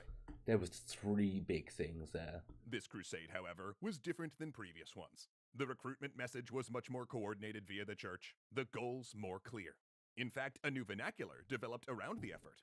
While participants in previous efforts had termed themselves pilgrims, now the act of joining was increasingly called taking the cross, a term. So this is where it was more sort of actually like actually becoming soldiers for the Christian faith, right? Which led to the modern term crusader. And much of this effort was focused personally on Saladin. Depicted as unfathomably evil by Christian propagandists, he was referred to by preachers as the son of Satan, and depicted in illuminated manuscripts as one of the 7 heads of the dragon of the apocalypse, which is metal AF if you ask me. So yeah, obviously at the time he caused a lot of fear because of what was happening within the region. So obviously there was a lot of propaganda around him, which is very, very interesting because obviously now we get the full accounts of what happened and he actually wasn't too bad. But yeah, that's quite interesting that he caused so much fear at that point in time that he was one of the main things that they were going after was to stop Saladin from this expansionist theory that he has and goals that he has. Plus, kings going on crusade instituted a new tax to fund their military efforts, aptly named the Saladin Tithe. But it's important to remember that these European leaders were no more united than Saladin's fragile alliance. In fact, of the 3 kings who joined the crusade, the only one beginning their quest relatively quickly, Frederick Barbarossa of the Holy Roman Empire, set out on his journey in April of 1189. Whereas Richard I of England and Philip II of France, by contrast, spent several years squabbling first. While Richard took the cross almost immediately, when he was still a prince, he had to settle some matters before he could leave. Namely, Richard wanted to be King of England, so he allied himself with Philip of France to fight a war against his own father, and he won. As you can imagine, Richard's family politics were a bit bonkers. Anyway, no, British family politics, British royal family politics was always complicated, and you never knew what was gonna happen. There was no way. Richard became king, while also... That's a fair point, DZ. The fact that once the Crusaders returned home, and also anyone else who were attached to the Crusading force, they were able to also spread the news of their fairness and generosity as well. Yeah, something I didn't take into consideration. So holding vast territories in France. But that made going on crusade a bit awkward for Richard and Philip. See, Richard's holdings in France were actually more valuable than Philip's, and each wanted to usurp the other out to rule all of France. But now, both were rallying Crusader armies next door to each other, meaning they had to agree to set out for Palestine at the exact same time, so neither of them could invade the other's territory once they were gone. They were that worried. Once again, completely fair and understandable. So Saladin, who knew taking Jerusalem would mean fending off a crusade, had some time to prepare. But he didn't. In fact, he kinda squandered his momentum. Though, in fairness, his troops were exhausted from years of drawn-out warfare against the Crusader states, and he likely wanted to preserve his fragile alliance by taking easy victories. He swept up small fortresses and cities that he could argue into capitulating without a fight. And it then made them look good. Sometimes even trading high-value captives for them. Anything to avoid costly and demoralizing sieges. But this meant that he left the city of Tyre, its defenses swelled by Christian refugees from Jerusalem and other cities, as a center of resistance and an easy place for Crusaders to disembark. Wouldn't surprise me that Richard didn't really like England and he was more interested in France. That wouldn't surprise me at all. Like he said, he had more lands in France, didn't he? So he had a lot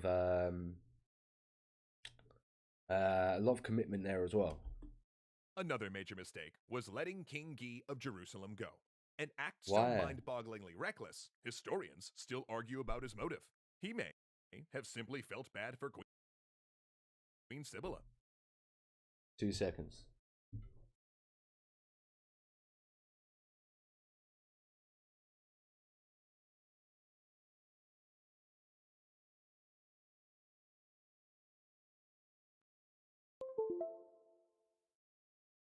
Saladin always had a soft Sound sorted now? Because it went a bit muffly for a second for me.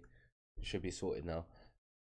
Fun fact: the Third Crusade is very full of very charismatic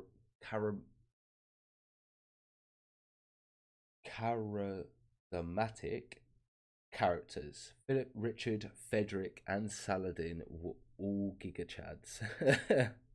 Well, I definitely think Richard and Saladin are, so I'm looking forward to finding out a bit more about Philip and Frederick as well.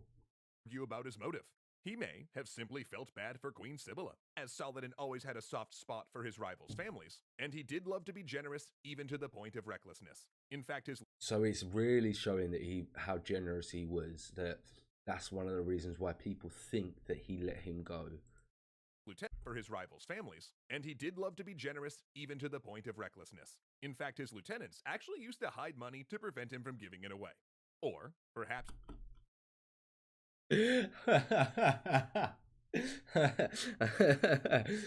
Imagine just being so close with someone that you're like, I have to hide his money from him because he's just gonna give it to people who just don't need it.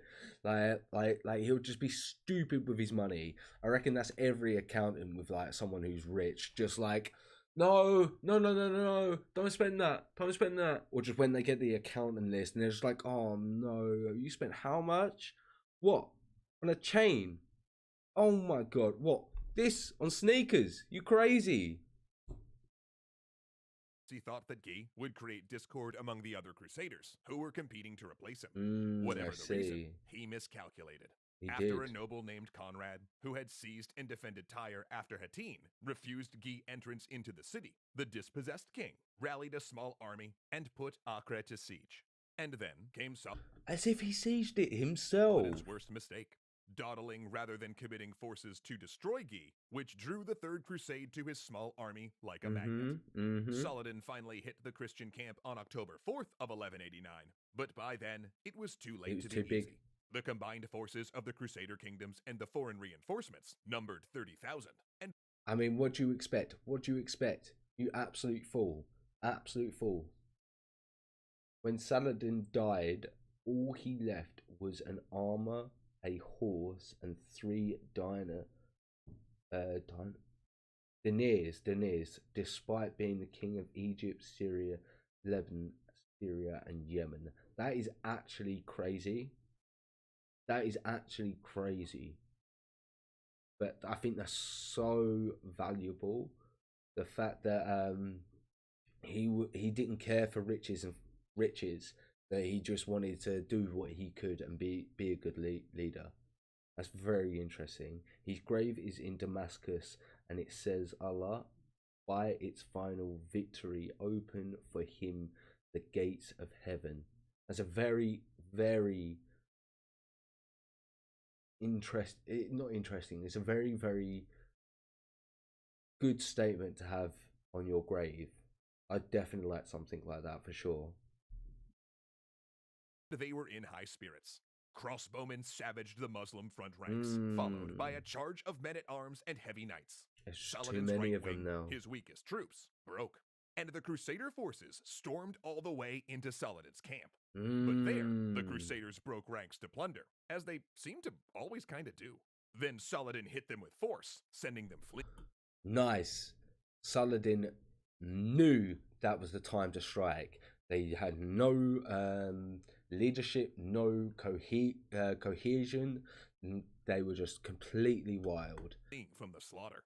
Other Christians, seeing their companions routed, believed the battle lost and broke, only to then find themselves attacked by Acre's garrison that sallied out to join the battle. Then Saladin sent... Once again, they noticed the ruckus that was going on. The enemy corpses down the river, so they'd float through the Crusader camp. It put fucking scaring the shite out of them. Literally, like, all the dead bodies that we have, we'll put it in the river, it'll float down, they'll see it, and they'll get petrified. Terror warfare. It was a victory, but barely.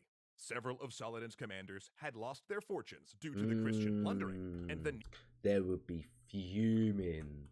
Several of Saladin's commanders had lost their fortunes due to the Christian plundering, and the near defeat wrecked morale. He had not relieved Acre, and Saladin could not commit his whole military force to dislodging them, for Frederick Barbarossa would invade Syria within months. So Saladin entered the thing he desperately wanted to avoid, the grind of endless siege warfare. And with both sides controlling Yeah, which he was trying to avoid for so long in all of his previous battles as well, portions wasn't of he? the port, they could both endlessly reinforce by sea, the result of which was a double siege. The Christians dug in, besieging Acre, and Saladin dug in to besiege the Christian besiegers. A turducken of siege, if you will.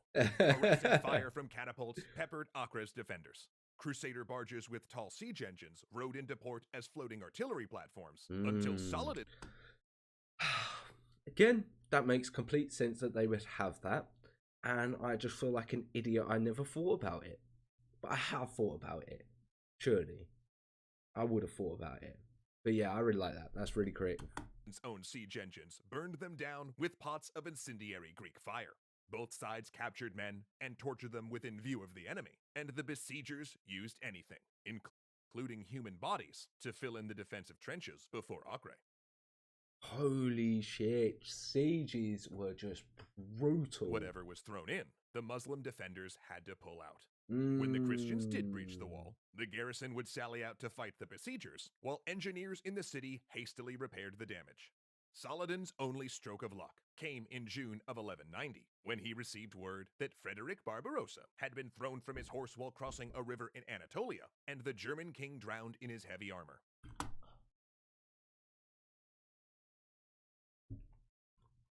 You can't write history.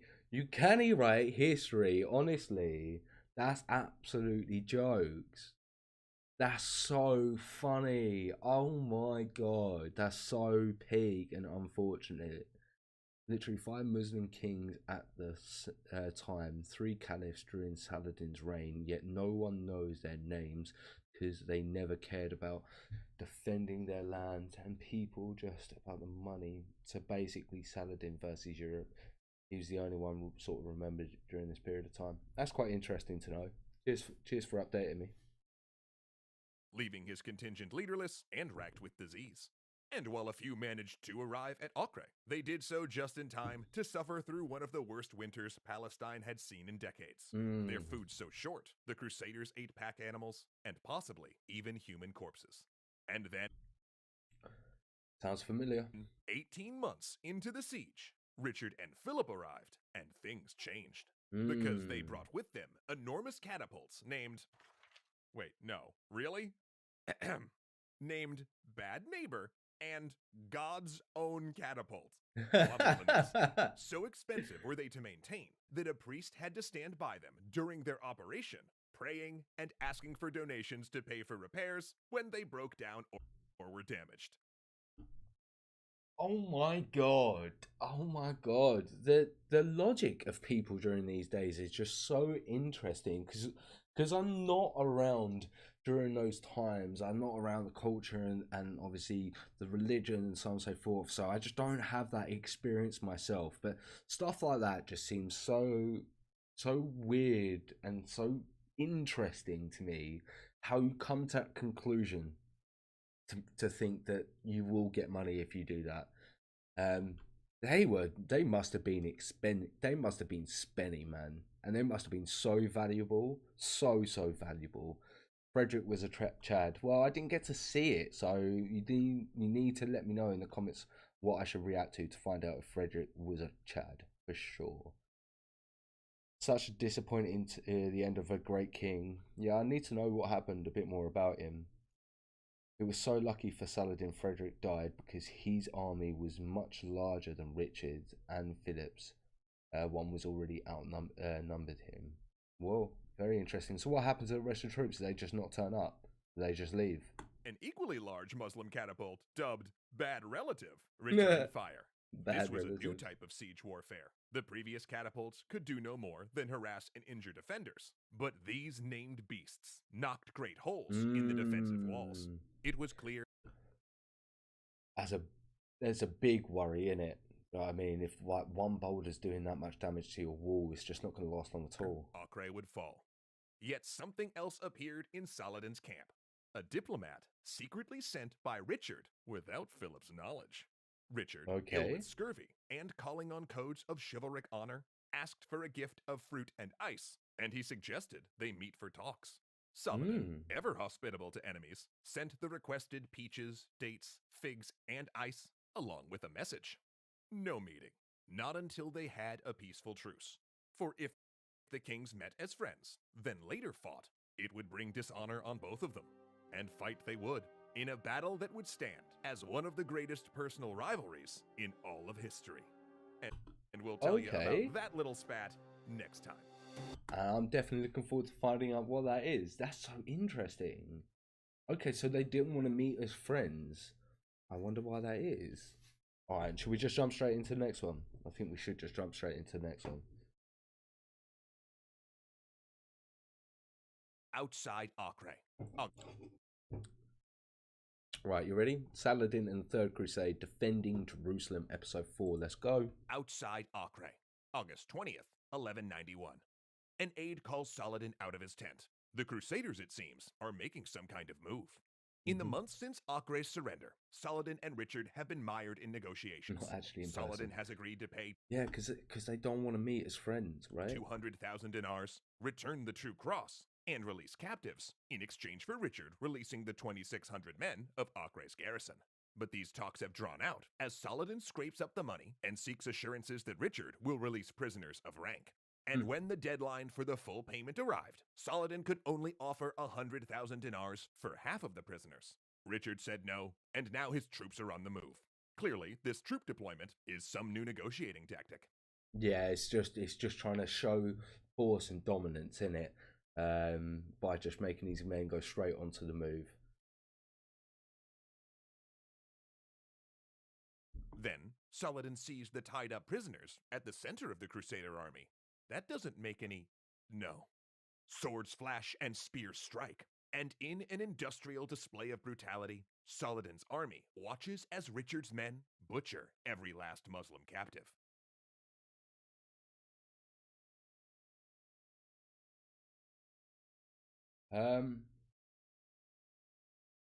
Oh, mate, that was so unnecessary for him to do. And if Saladin decided to change his perspective on things and took a more aggressive stance, which I don't think he does, but if he did decide to do that from this point onwards, I would think that would be completely justifiable, and I would understand considering what's just happened and how you would come to that conclusion yourself. If he does not, that makes him an even more remarkable man to me, because this was just a pure display of terrible warfare and disregard for life. There was no generosity, there was no fairness at all. The fight for Jerusalem has begun.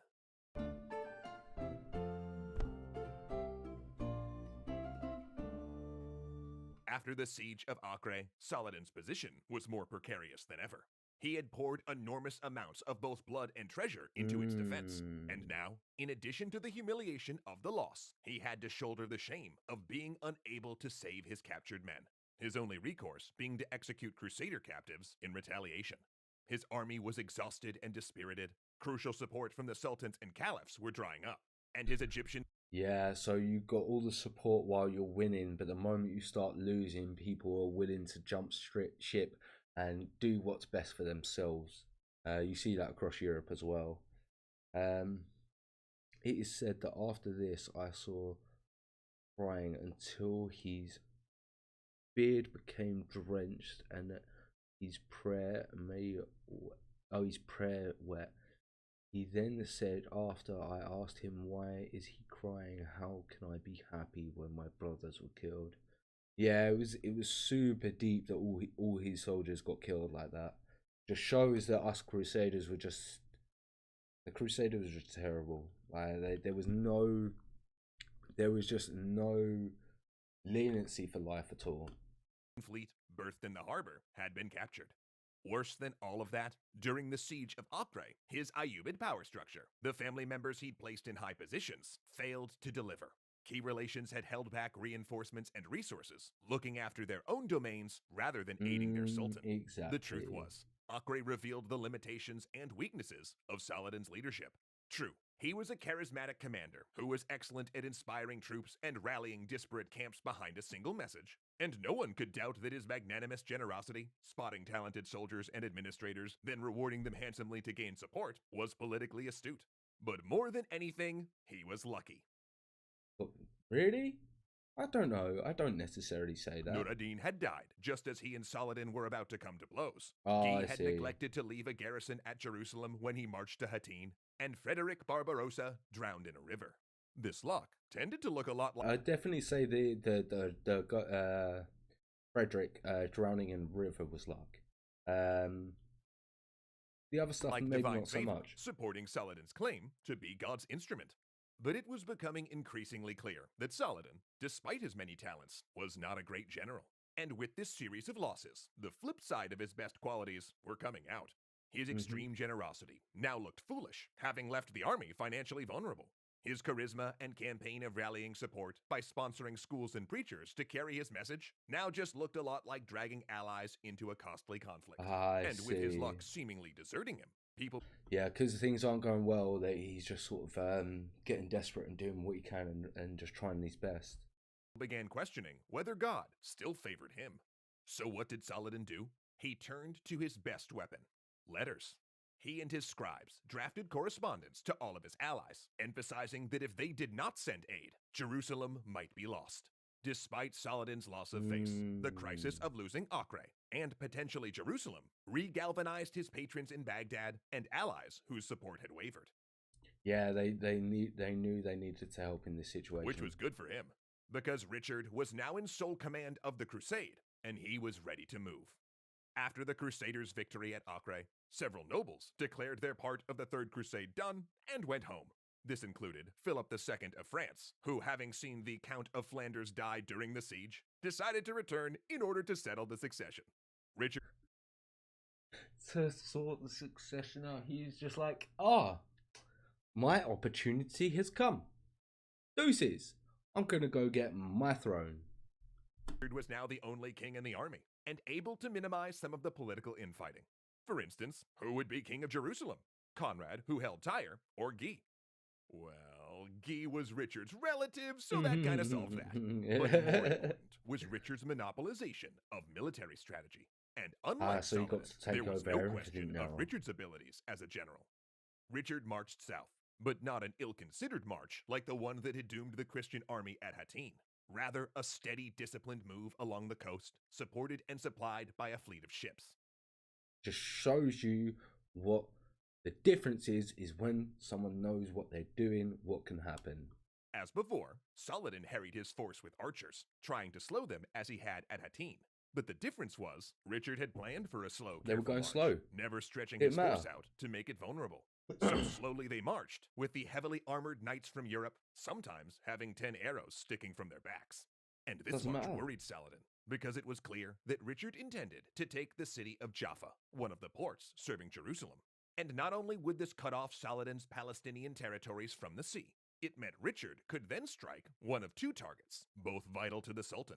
The first and most obvious was Jerusalem, the holy city. But the second, the city of Ascalon, was the gateway between the Ayyubid territories of Syria and Egypt. A terrifying prospect, since Egyptian wealth funded most of Saladin's armies.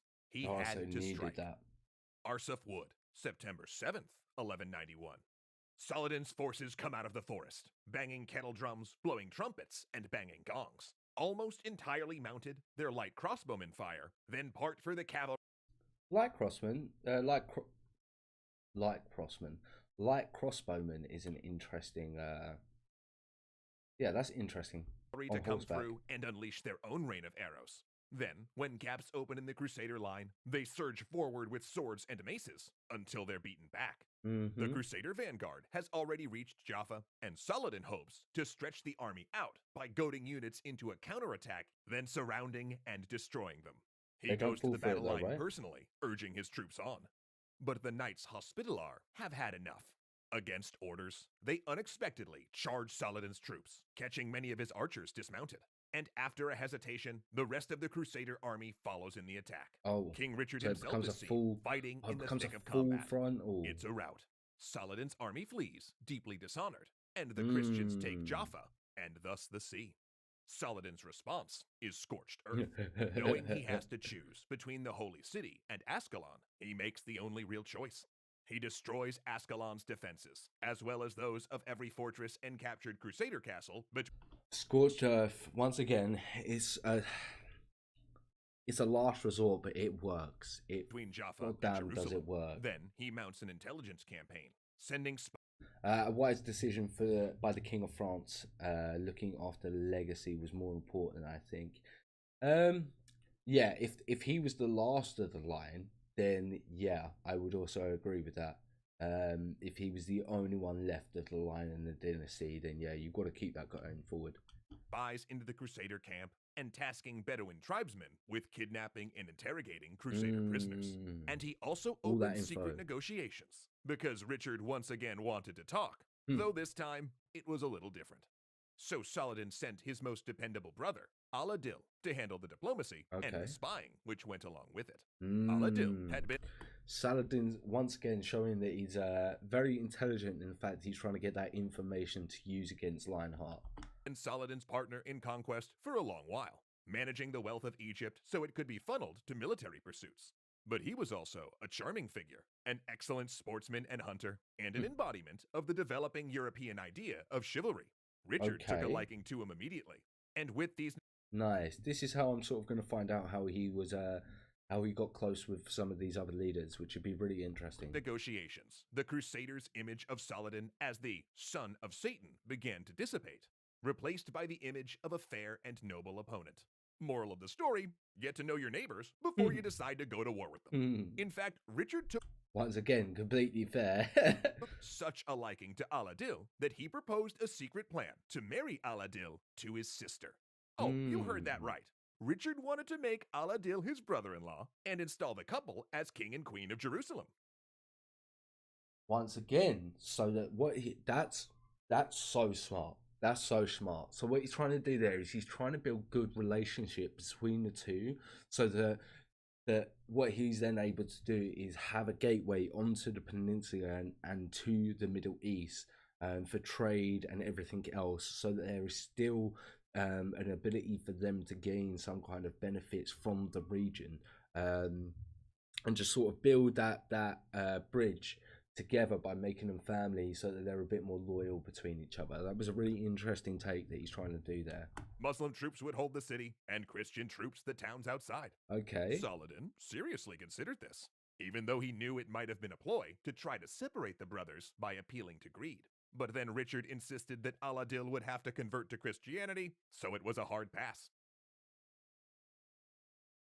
That's a shame about the Christianity. If he didn't force that, what could have happened? Do you think that's a big what if? And if so, like, what do you think would happen if Richard never asked him to turn to Christianity? Do you think that was a possibility? And if it was a possibility, what was the outcome? With negotiations now breaking down, Richard opted to march to Ascalon and on to Jerusalem, because Saladin's army was falling apart. The crises had mounted for Saladin. His leaders were restless, and his empire in need of maintenance.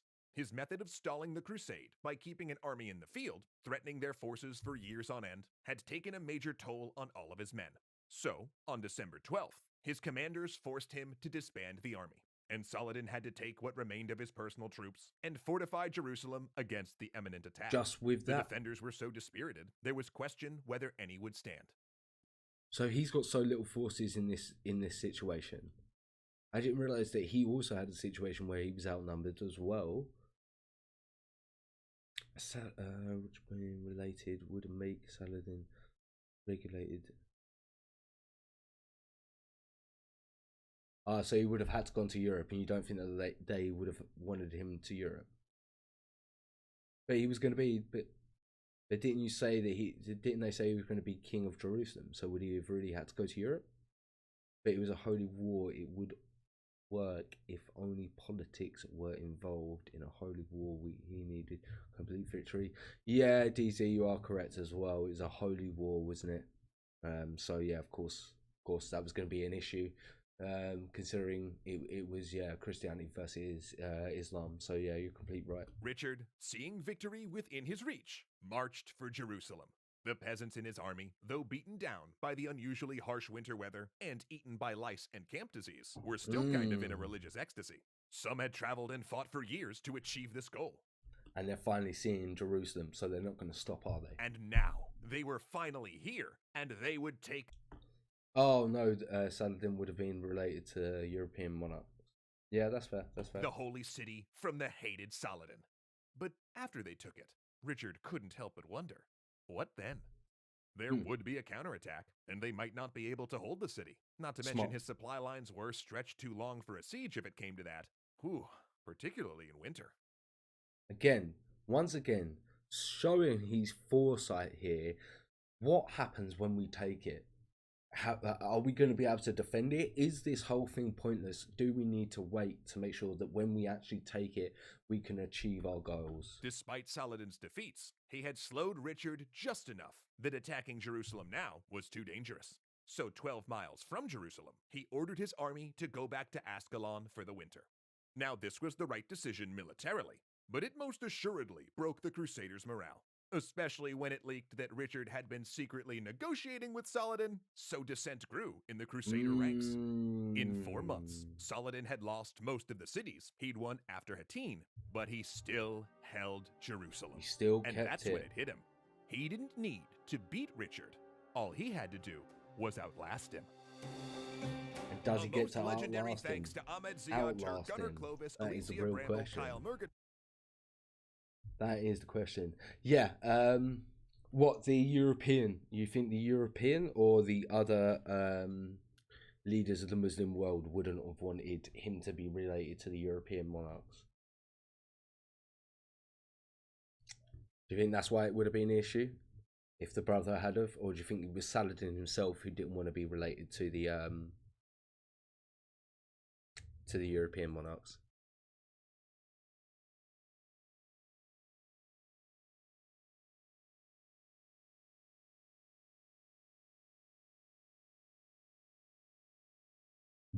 We'll jump onto this reaction in a bit. Yeah, we'll jump back onto the Saladin one in a moment or two.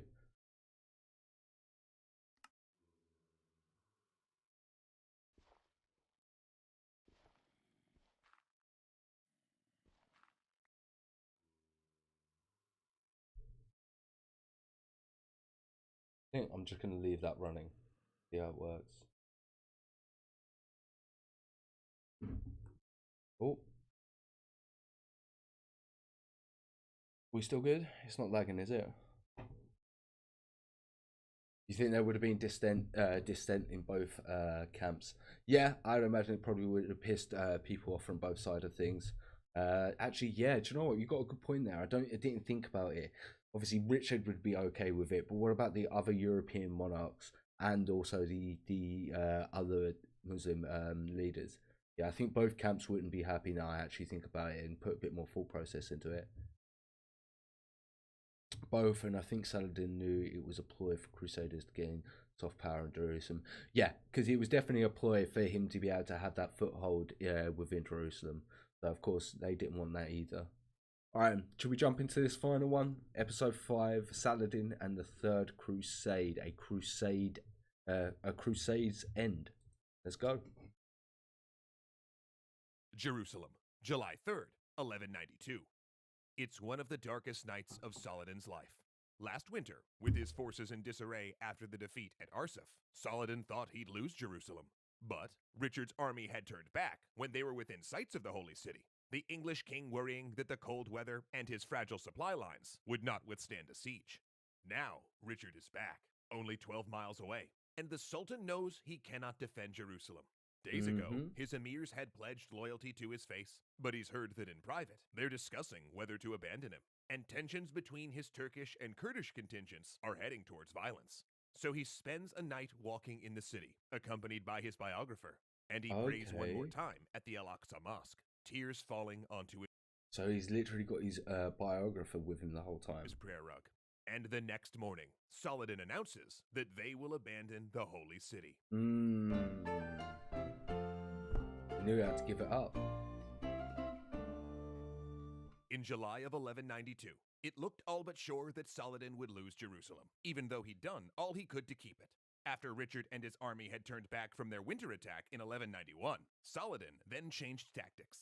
Because the Muslim army wasn't going to be able to defeat Richard on the field in a conventional stand-up battle, due to the coalition being too fragile and Saladin's men being too exhausted. So rather than outright fight the Crusaders, Saladin had decided to outlast them.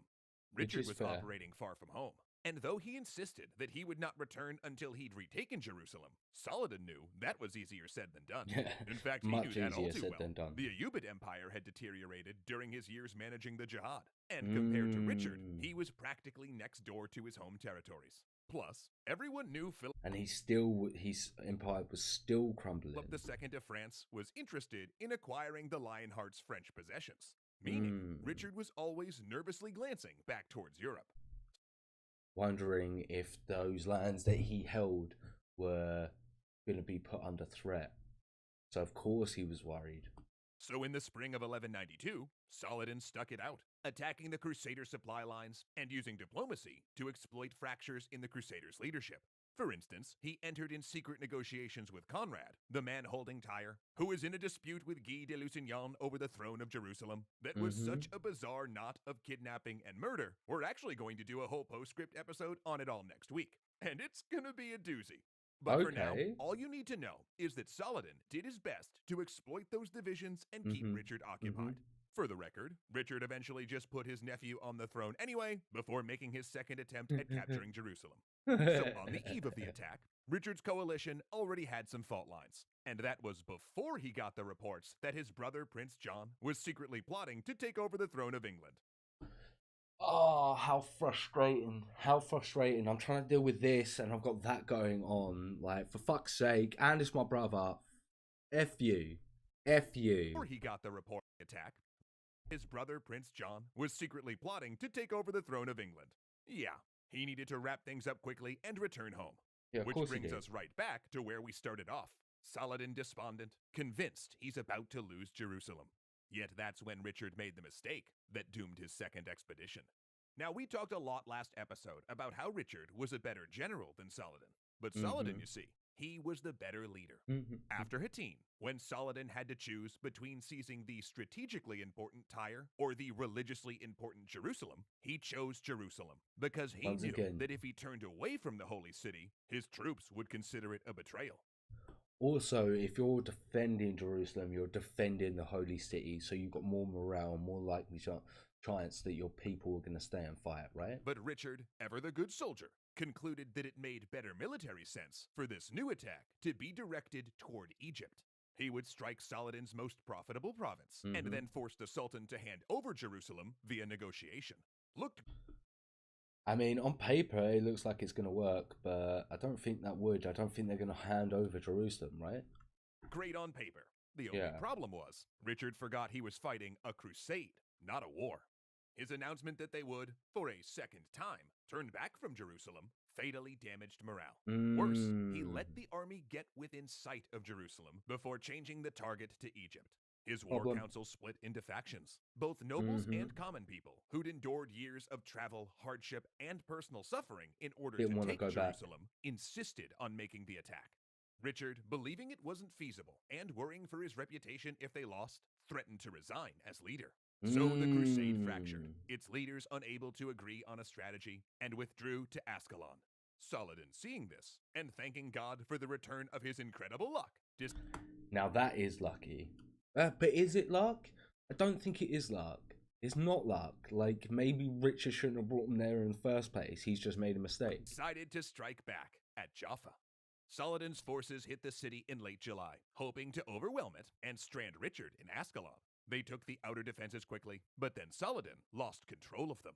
His army, still furious over the massacre at Ocre, began to execute captured Christians. Horrifying. Which I understand, because you can't expect everyone to be as good of a man as Saladin and have the respect not to do that, you know?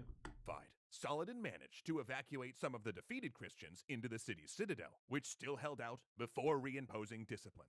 A week later, they'd nearly taken that citadel when Saladin heard shouts and turned to see ships pulling close to shore.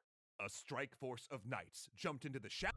So he was the reason they got into there to save their lives. Okay. And began running in a charge, Richard at their head. Attacked from behind, the Muslim army fled, though not before Saladin tried to stage a surprise assault, but it was spotted and broken. Yet another loss, one which brought Saladin personally to the brink of collapse. Throughout his life, Saladin had always suffered bouts of illness. Years of high-stress command duties, while also running an empire, had taken their toll. But after Jaffa, his exhaustion and digestive issues became particularly severe. Richard, ironically, was also burning with fever, fighting a camp disease. And since their armies were faring no better, fatigued and falling apart, and the Third Crusade locked in a stalemate, Al-Adil went back to the Crusader camp, and the two forces entered negotiations to end the war. Once again, Al-Adil worked his magic, displaying his courtly manners and bringing excellent gifts, reminding the Crusaders of Saladin's many good deeds towards Christian women and children, highlighting the Sultan's regular gifts to the poor, which shows that Saladin was much better of a man. And pointing out that Jews, Greek Orthodox, and Coptic Christians lived in Muslim territory without issue.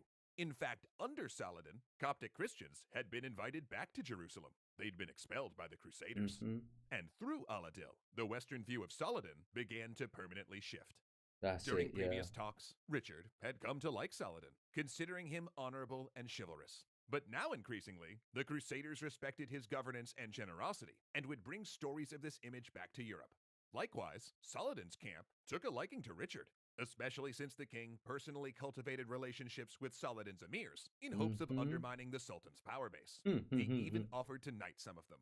After months of haggling, they finally settled on an agreement. Muslims would hold Jerusalem, but allow unarmed Christian pilgrims to visit, while the Christian states would hold the coastal land they'd taken, with the exception that Richard would return Ascalon to Saladin, but diminish its defenses.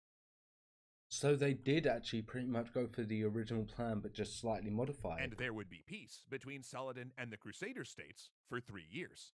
Not something...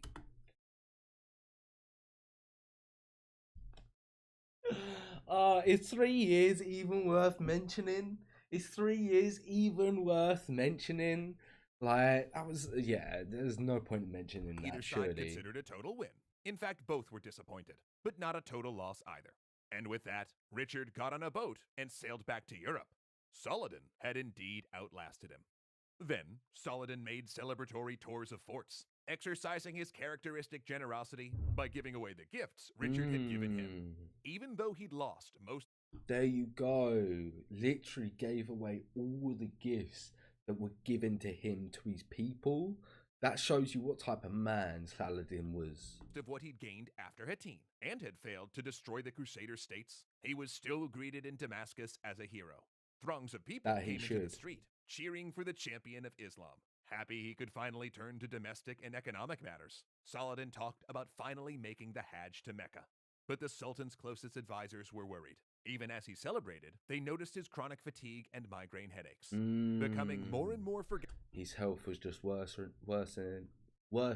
Forgetful and easily tired, he declined in the next 3 months. Then, on March 4th, 1193, Saladin died, an imam sitting next to him, reading the Quran.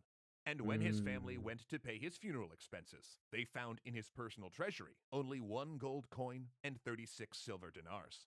He owned... That was all he had. No personal estates, and had given all he had to the poor. In the end, his family had to borrow money to bury him. Saladin's sons fought to control the Ayyubid dynasty. Wow. After his death, but it was Al-Adil who would ultimately take charge. And though in the 13th century... Al-Adil seems so impressive. He is the number 3 in this story, for sure. Wow. The Ayyubid dominance would fall apart piece by piece. For a time, it fostered a peaceful environment for trade and culture in the region. But it would be the memory of Saladin, not his achievements, that would ultimately last. Remembered as a chivalrous... And that's what you want as a historical figure, to be remembered. An honorable opponent in the West, even held up as a model for European monarchs. In the Middle East, he's been cast as... held up in representation for other European monarchs. of how to be to have chivalry. Everything from a patriotic figure for Egyptians and Kurds to a model for pan-Arabists and those that see themselves as battling the West.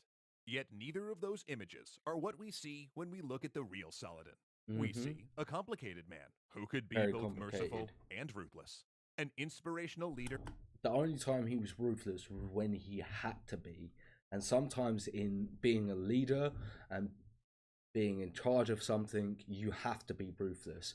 But 90% of the time he was not, and if he was ruthless, there was a reason behind it. Who managed to hold on to the greatest victory of his life by the skin of his teeth, and whose greatest strength was not as a military conqueror, but as a negotiator and coalition builder, always willing to approach enemies with respect and broker deals. A rare historical figure that in the end was respected by friends and enemies alike. Wow, what a great person and what a great story. So glad we watched that one today. That was actually really, really good. And Extra History makes amazing content. Yeah, like, I'll tell you what, I can jump onto that, but what I'm going to do first is I am going to go to the toilet. I'm going to go to the toilet in a bit. One of the things I did say as well, like, is I was thinking if people were up for it, I could do a tier list of the Napoleon Marshals, or also the tier list for the Sabaton album as well. I was thinking about maybe doing these two things. I definitely want to do the plot to assassinate Castro by Count Dankler. I'm going to do that at some point tonight. But what I can do is I can jump onto the Charlemagne Part 1 by History Marche after my break first, and then we can look at doing some of these couple other bits, if you want. I'll have a look at the Battle of Varna in a minute as well. But yeah, definitely I'll get onto those two reactions for sure tonight. Those two requests. I don't know if I'll be able to do any more requests after those, because obviously I've got some other bits I want to jump onto. But I'm not gonna lie, I'm busting for a wee. That's why I'm like jumping around. You see me having a little dance. So what I'm gonna do is I'm gonna say we have about another 5-10 minute break because it's been about 2 hours since I started the stream. Come back after my wee and after I've hydrated, and then we'll jump onto the Charlemagne Part 1. So yeah, bear with me a few moments, guys, and catch you in about 5-10 minutes.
Hello, hello.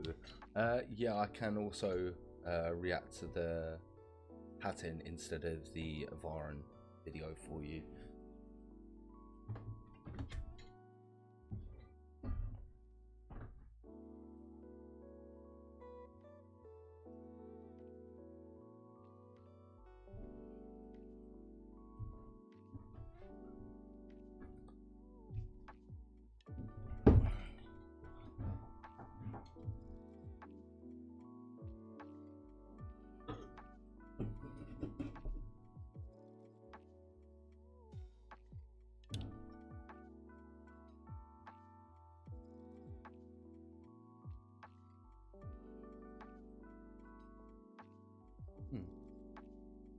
Is my system lagging?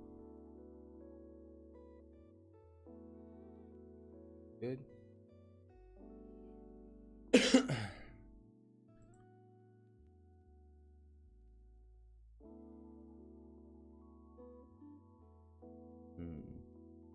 Hello, hello. My system lag a bit there.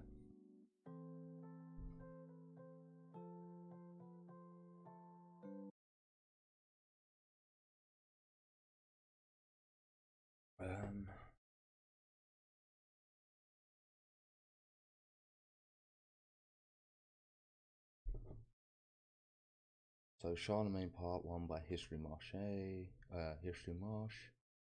and then also the Battle with Hatton. Okay. Those are the next two we're going to do.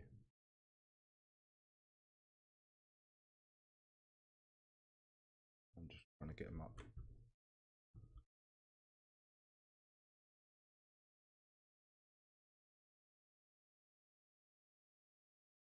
Oh, there was a lag there. Why's my system struggling all of a sudden? How we doing, guys? Thanks for coming back. Just getting the next reactions up.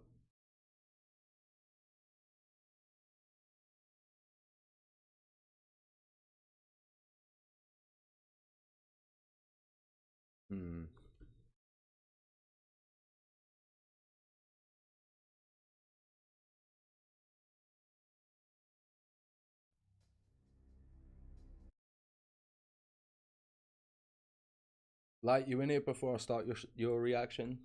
Because if not, we'll go on to the other reaction. I don't think Light's here.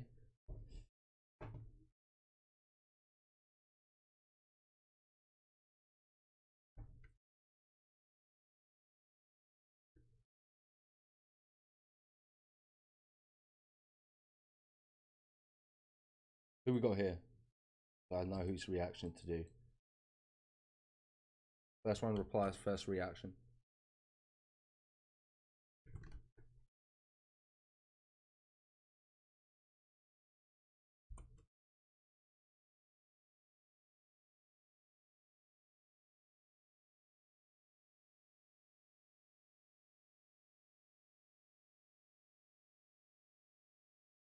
I think my system's lagging because I've got RuneScape up. I'll turn it off if it is the case, but I'm just trying to see if my PC can handle it. I think it might have been struggling just because I was loading it up.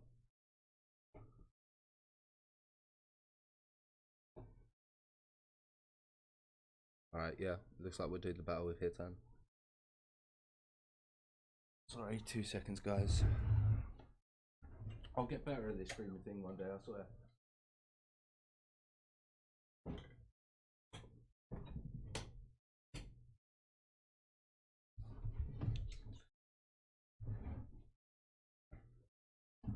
Right, my system's lagging a fair bit, isn't it?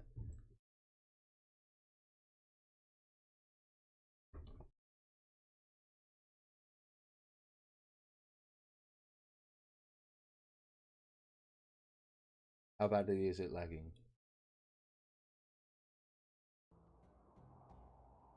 During the second half of the 12th century, a dramatic... Does it seem okay or not at all?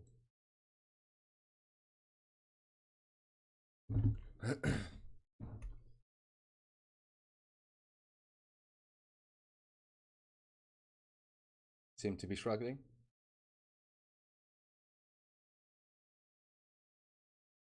All right, we'll jump straight into it and then we'll go from there. If the system's struggling, you guys, like, if it's jumping, the video is jumping and I'm jumping, let me know and I'll stop it and close the game down. But I just want to see if it can work or not. All right. So we'll jump into this reaction. 3, 2, 1, go. Oh, it's not working. Oh no, there we go.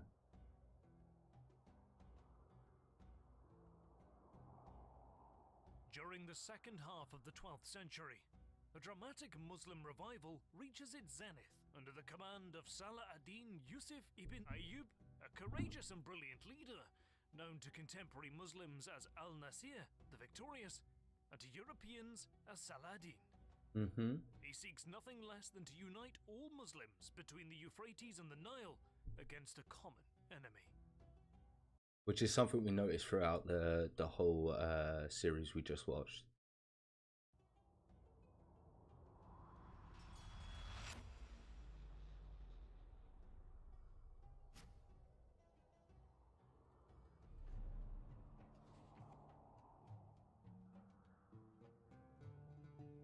In the late 11th century, the Fatimid Caliphate is in decline, and the Seljuk Empire is crumbling. In this period of Muslim weakness, the First Crusade strikes the Levant. Christian lords and knights impose institutions. I like how we're getting a bit backstory for the First Crusades. Obviously, we covered it in some of our reactions, but I like that he's sort of mentioning it to sort of set up the backstory of what's leading on to the Third Crusade. Of Western Europe upon the social and political structures of the conquered lands. Their rule is relatively stable, largely thanks to Muslim disunity. But as the 12th century rolls on, less than 5 decades since European crusaders arrived in the region, the Zengid dynasty rises to prominence in northern Levant. I think it's funny that he said that the Crusader states are doing well due to the non-unity between the Muslim countries, because I'd imagine it'd be quite easy to do the same thing in the European country because there's no unity between all the Europeans. So, do you know what I mean? It's just a bit of a double standard saying it there, because I think it'd be the same situation. It'd be quite easy to do it in Europe because everyone's sort of fragmented. Leadership of Imad ad-Din Zengi, they defeat the Crusaders and retake the city of Edessa in 1144. Thus, in effect, provoking the Pope to call for the Second Crusade. And that one didn't go so great, did it? Imad is assassinated 2 years later, in 1146, his son Nur ad-Din successfully continues the fight against the Crusaders until... Any reason? Do we know the reason why he was assassinated? Yeah, he just can't write history. The Second Crusade eventually fizzles out, and he expands his father's realm over the years, bringing much-needed stability and prosperity to his people. It is during Nur ad-Din's reign that Saladin begins his rise to prominence.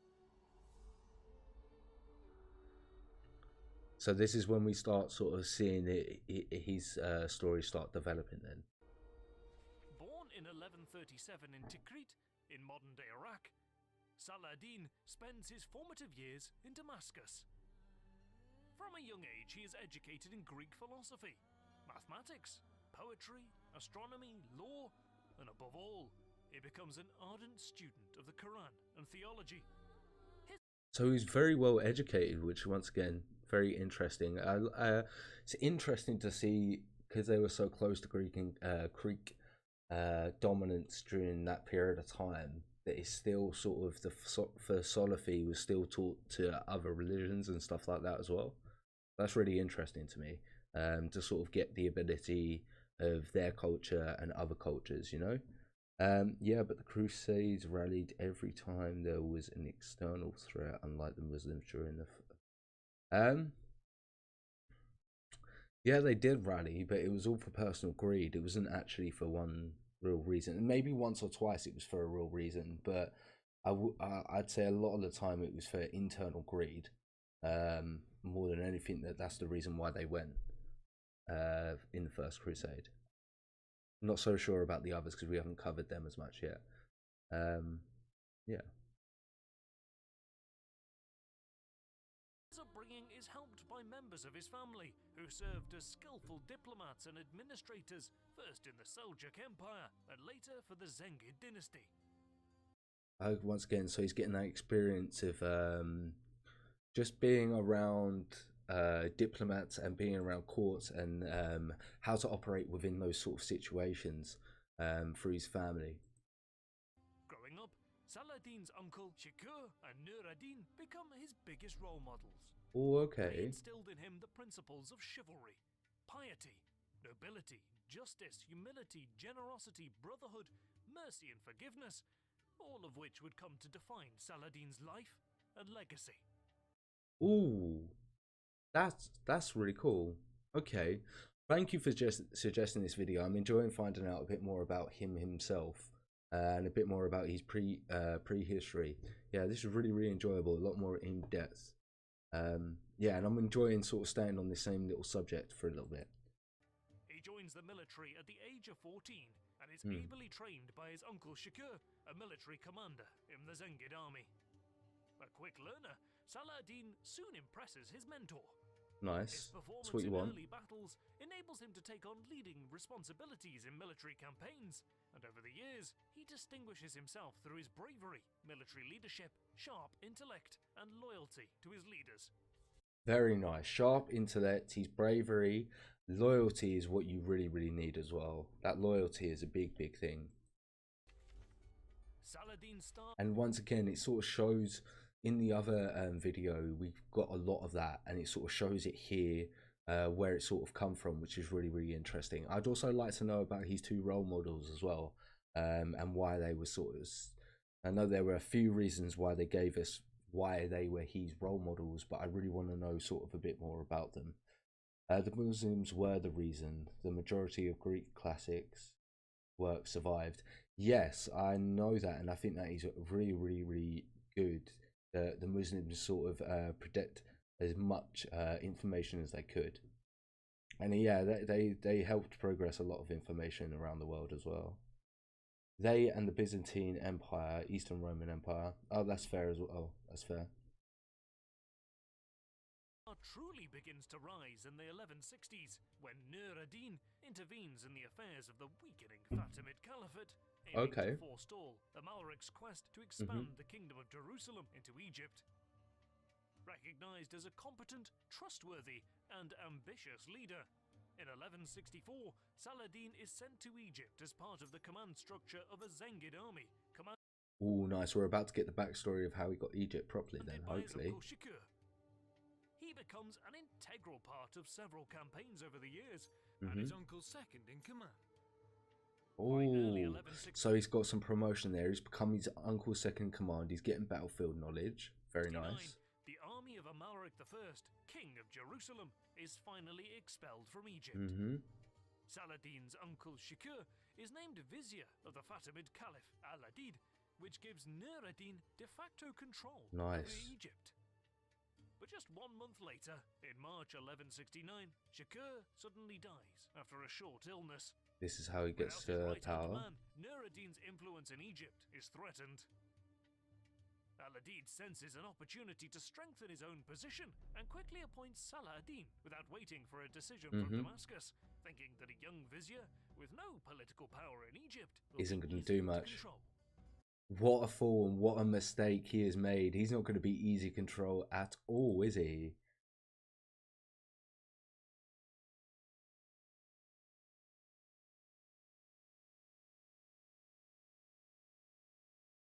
Yeah, it is a shame that only certain historical figures are covered. So it's a shame that they're not going to be covered on YouTube, and that won't be able to get found out anymore. But when I sort of say this information, I'm also like sort of looking for articles to read and things like that. A lot of these historical things I'd actually really like to read into. If you have like links to actual pages that have the actual information on, like all that sort of stuff, I really enjoy as well. So yeah, definitely. If you do know any sort of direct links and where I could sort of find them, that would be really cool.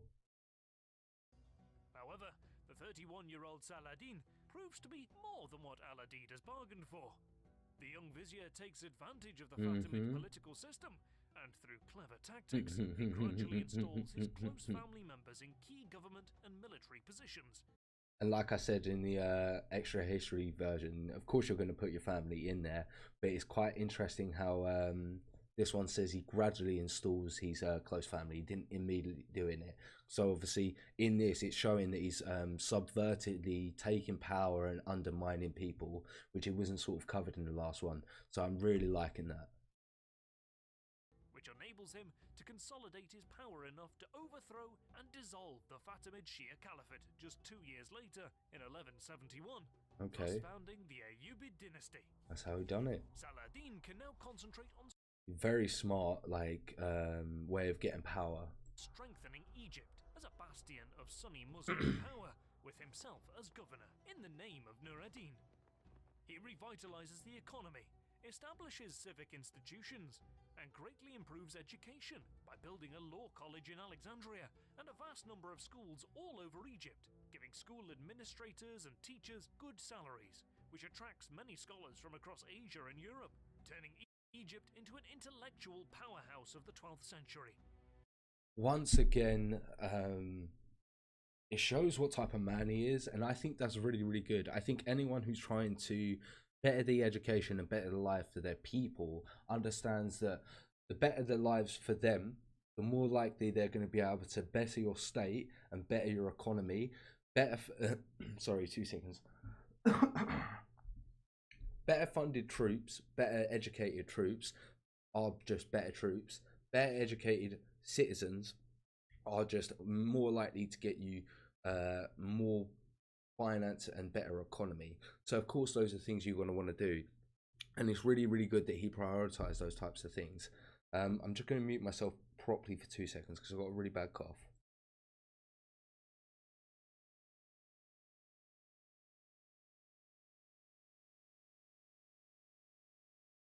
Thanks for being patient with me. Let's go. He abolishes tolls for Muslim pilgrims who cross the Red Sea and pays compensation to Mecca for any loss of income. A shrewd move that makes him popular among the people and also very makes smart. him a patron of Mecca. Saladin Nice. So he's getting Mecca on his side as well. transforms Egypt into a salient against the Crusaders by creating an entirely new army, loyal only to him. Oh, but once again, he's really taking the fight against the Crusaders. He's really not happy about what they've done, which is fair. Rebuilding the navy to protect Egypt's coasts. Unfortunately, no, I didn't search the empire. You said that's good idea. Yeah, I might have a little search online in my own time, DZ, because I'm definitely interested. Yeah. Military forays soon followed to secure and expand the borders. First against Nubia, where hostile remnants of the Fatimid establishment still persist. So he's trying to expand other places as well. Armies push west to Tripoli and expel the Norman occupiers. Very interesting. So it wasn't just the Crusaders he was after. He's willing to do a lot more as well. Although Saladin never manages to consolidate his authority west of the province of Balkh. Most importantly, Saladin turns his attention towards tightening his grip over Hijaz and captures Yemen, thus gaining control over the Red Sea and its vast maritime trading potential, which immensely increases Egypt's commercial wealth. Once again, just showing that he's willing to see what's best to capitalize on and to get the best result. He's really expanding a lot. Saladin's doing a hell of a lot here. Hell of a lot. I'm really enjoying this video and finding out how he's sort of slowly gaining more power than the rest, and how he is getting certain people on his side and he's not able to get the others on his side. Accounts, Saladin is actively building an empire, which creates friction with Nur ad-Din, his master in Syria. Tensions rise and almost result in conflict, but then Nur ad-Din dies suddenly in 1174, probably of a heart attack. Once again, just can't write history. In the ensuing power vacuum, his 11-year-old son Al-Salih cannot fill the void left by his father's death, but Saladin can, and he now sees before him a grand vision. He can unite Egypt and Syria for a holy war against the Christian invaders. He proclaims the need for unity and jihad as reasons to intervene in Syria, and his claims are not without merit. By controlling the Red Sea, or by reconquering the area south of the Shorbak Castle, Saladin is already recognized as the liberator of the Hajj Road. Yeah, he's also just done a lot. He seems to have done a lot, and I would understand why people are rallying towards him, you know? Securing pilgrimage routes from Sudan and Egypt to the holy cities of Mecca and Medina earns him a lot of credibility, and as a result, his arrival into Syria is much welcomed by ordinary people, but not so much by some members of the Zengid dynasty. Nevertheless, Saladin brings most of the Zengid territory under his control, either through diplomacy or military intervention. Thus, Nice. Once again, just showing how well he's doing, not only militarily but diplomatically, gaining so much power just over, I'd imagine it's such a little time. Do you know what I mean? It's over his lifespan, so do you know what I mean? It's a little amount of time, really, if you think about it in history. becoming the Sultan of Egypt and Syria. Meanwhile, across the border, King Amalric plans to exploit the political instability in Syria and expand his territory. But he Again, once again, just trying to take advantage or something. dies of dysentery in July 1174. Oh, that was Saladin's view, Amalric's sorry, do apologize. I thought that was Saladin, but it wasn't. death is a sign of God's favor. With Mm-hmm. the throne passing to Baldwin IV, a mere boy suffering from leprosy, and the Frankish nobles angling for positions in the kingdom. Okay, so we're pretty much up to date. We're pretty much up to date here. There just might be extra little details that I get. The threat of a major Christian invasion subsides. But Saladin knows that the time is not yet right to fight the Crusaders, as he must consolidate his position against Nur ad-Din's relatives, who still pose a threat from their bases in Aleppo and Mosul. But as Baldwin IV matures, the kingdom adopts a proactive foreign policy. The Crusaders tried to take Hama and Harim, but fail in the attempt. Okay. In 1177, Saladin responds by leading a large invasion force into the Kingdom of Jerusalem to counter the Frankish aggression. Baldwin, now 16 years old, despite being vastly outnumbered, proves he is a capable leader, able to unite his nobles against the Muslim threat, and with the help of Reynaud of Chatillon, his second in command, he manages to catch Saladin by surprise at Montgizard, due to a rare tactical error by the Sultan. Okay, interesting. Saladin suffers a crushing defeat, narrowly escaping with his own life, with many of his army killed or taken prisoner. But Baldwin lacks the resources to follow up on the victory, and the Sultan manages to regroup. Yeah, I remember this.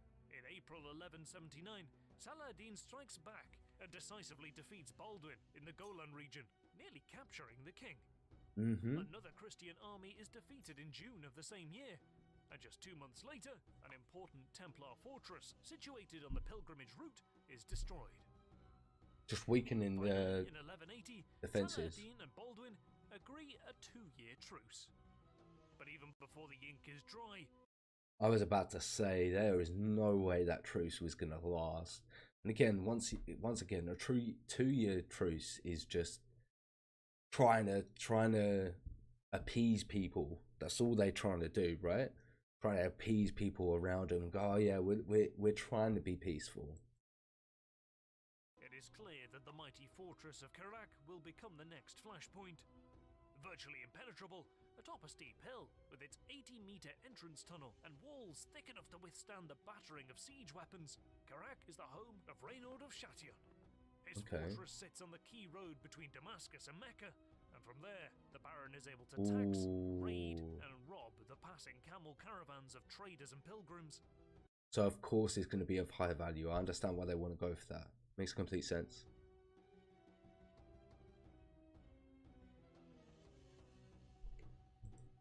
Truce or no truce, Reynaud thinks that Muslims should not be allowed to pass freely. In the summer of 1181, he rides deep into So he's the reason why the truce isn't upheld. So he's the problem. Arabia and intercepts a major Muslim caravan, strips the travelers of their possessions, and takes many prisoners. Saladin demands compensation from Baldwin, but the king cannot force Reynaud to recompense. Saladin holds a group of Christian pilgrims hostage as leverage. Which is 100% like 100% fair. 100% fair. The man should be held accountable and Baldwin should do something, right? But Reynaud still refuses to free the Muslim pilgrims. In response, Christian pilgrims are sold into slavery. Then in 1182, Reynaud I remember that. Yeah, I do remember that. puts more strain on the already delicate truce. The rogue crusader sends troops via the Red Sea, declaring that he will destroy the Kaaba and exhume the Prophet's tomb in Hijaz. But thanks to Saladin's naval reforms, Egypt is well prepared. Strong. Al-Adil, Saladin's brother and governor of Egypt, dispatches the Ayyubid fleet. Most of the Christian raiders are captured and executed on the orders from the Sultan. Eulogies of Saladin abound in the Muslim community, as he is yet again seen as the protector of Islamic holy places and pilgrimage routes. Just building that aura up around him again, isn't he? And then the tide turns in favor of the Muslims. In 1183, Aleppo finally surrenders to Saladin, who now becomes the mightiest ruler of the Muslim world and the leader of a unified Muslim front against the Latin Crusaders. Exercising uncontested authority over Egypt and Syria, he is supported by the Sunni Caliph in Baghdad and is recognized as the Lord of Arabia and patron of the holy cities of Mecca and Medina. But most important... Wow. And like you said, he was like one of the only Muslim leaders that was remembered around this point in time. Ordinary Muslims that Saladin sought to bring together are jubilant that Islam is again united. The news of Saladin's conquest of Aleppo shocks the Crusader states.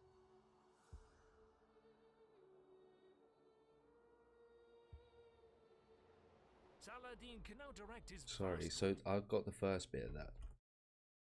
The Christians knew that Saladin could conquer that city, and then their country could be swept and besieged in every part. Saladin can now direct his vast resources to put pressure on the Kingdom of Jerusalem almost along its entire border. A devastating raid into Christian lands is followed by several probing attacks on the fortress of Kerak, testing the resolve of the Franks and putting strain on their resources. To make matters worse for the Crusaders, the tragic life of Baldwin IV is over. The king's final act was to try and secure peace by sending Raymond of Tripoli to negotiate a 4-year truce, which Saladin readily agrees to, because he has problems of his own with the Zengid ruler in Mosul, who is forming a coalition against him.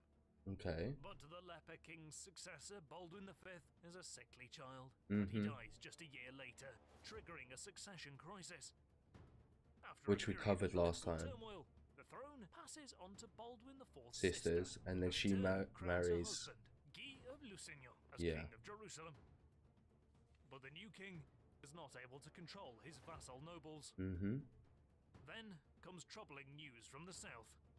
In December 1186, Reynaud of Châtillon once again violates the truce. He overruns another... Mate, this guy needs to go. You need to make him pay for... Like, he needs repercussions for his actions. Like, this is twice now. Like, there's a truce. There's a goddamn fucking truce. I'm sick of your crap. Sick of your crap. Rich caravan slaughters and imprisons many Muslims. Dickhead. Saladin immediately dispatches an envoy, demanding the return of hostages and treasure, threatening the truce breaker with vengeance. But Reynaud, resting on his laurels behind the walls of Kerak, refuses to even receive the envoy. What? On hearing of this, Saladin finally loses his patience and swears that he will take the life of Reynaud with his own hand. His anger beyond words. Yes. Yes. I would do the same thing. He's got to go. He's just got to go. Beyond bounds. In early 1187, Saladin gathers his generals in Damascus to draw up plans for a major invasion.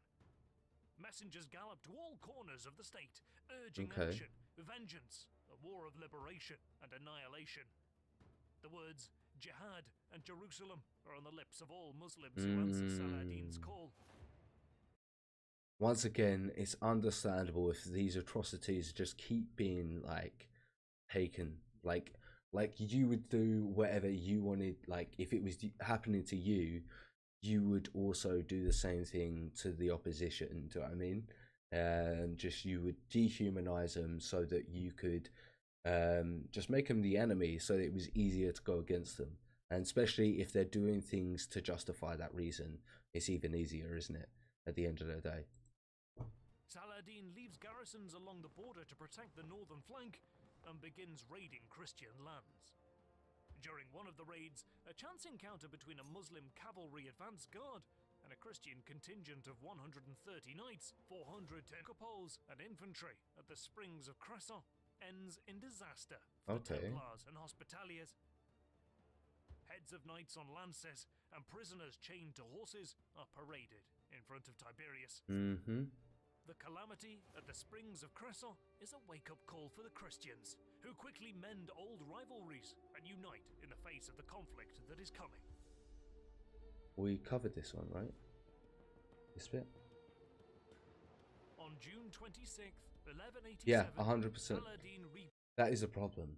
Just violence always causes more violence, and I mean, it always just escalates into bigger and bigger things. You know, you see it all throughout the world. You see it on big scale and small scale.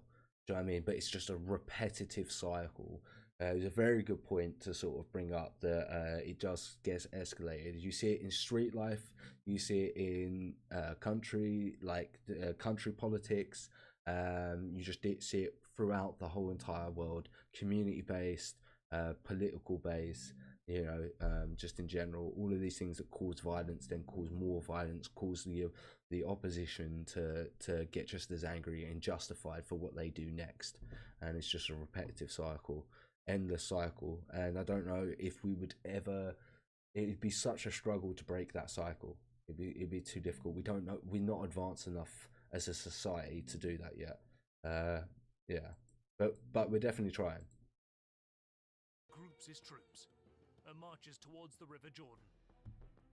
His army numbers around 30,000 and is divided into three wings, with Taqi ad-Din commanding the right, Kukburi commanding the left, and Saladin himself in the center.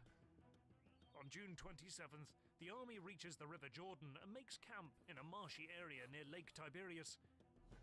Raiding parties are sent into Christian territory to ravage the area and set the stage for the invasion. Some 25 kilometers west, a Christian... Oh no, what's happening here?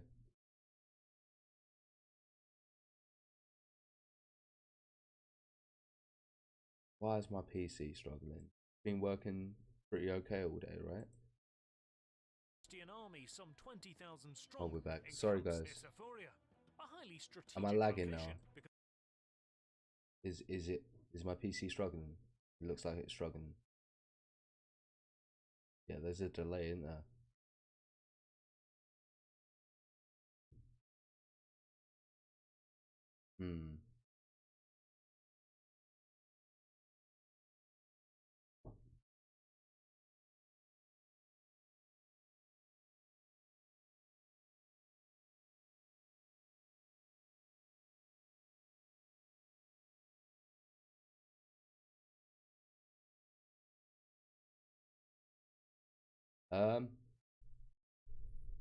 Is the delay sorted since I've closed it? Or are we still working on delay? Chat, let me know. It looks like there's still a delay on my screen.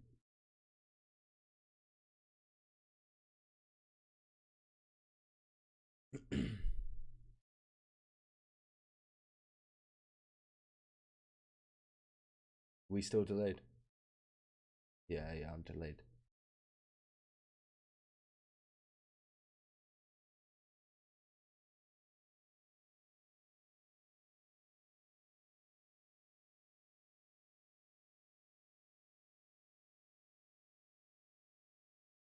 Okay, guys, what I'm gonna do is I'm just gonna end the stream, close the system down, and then reopen it.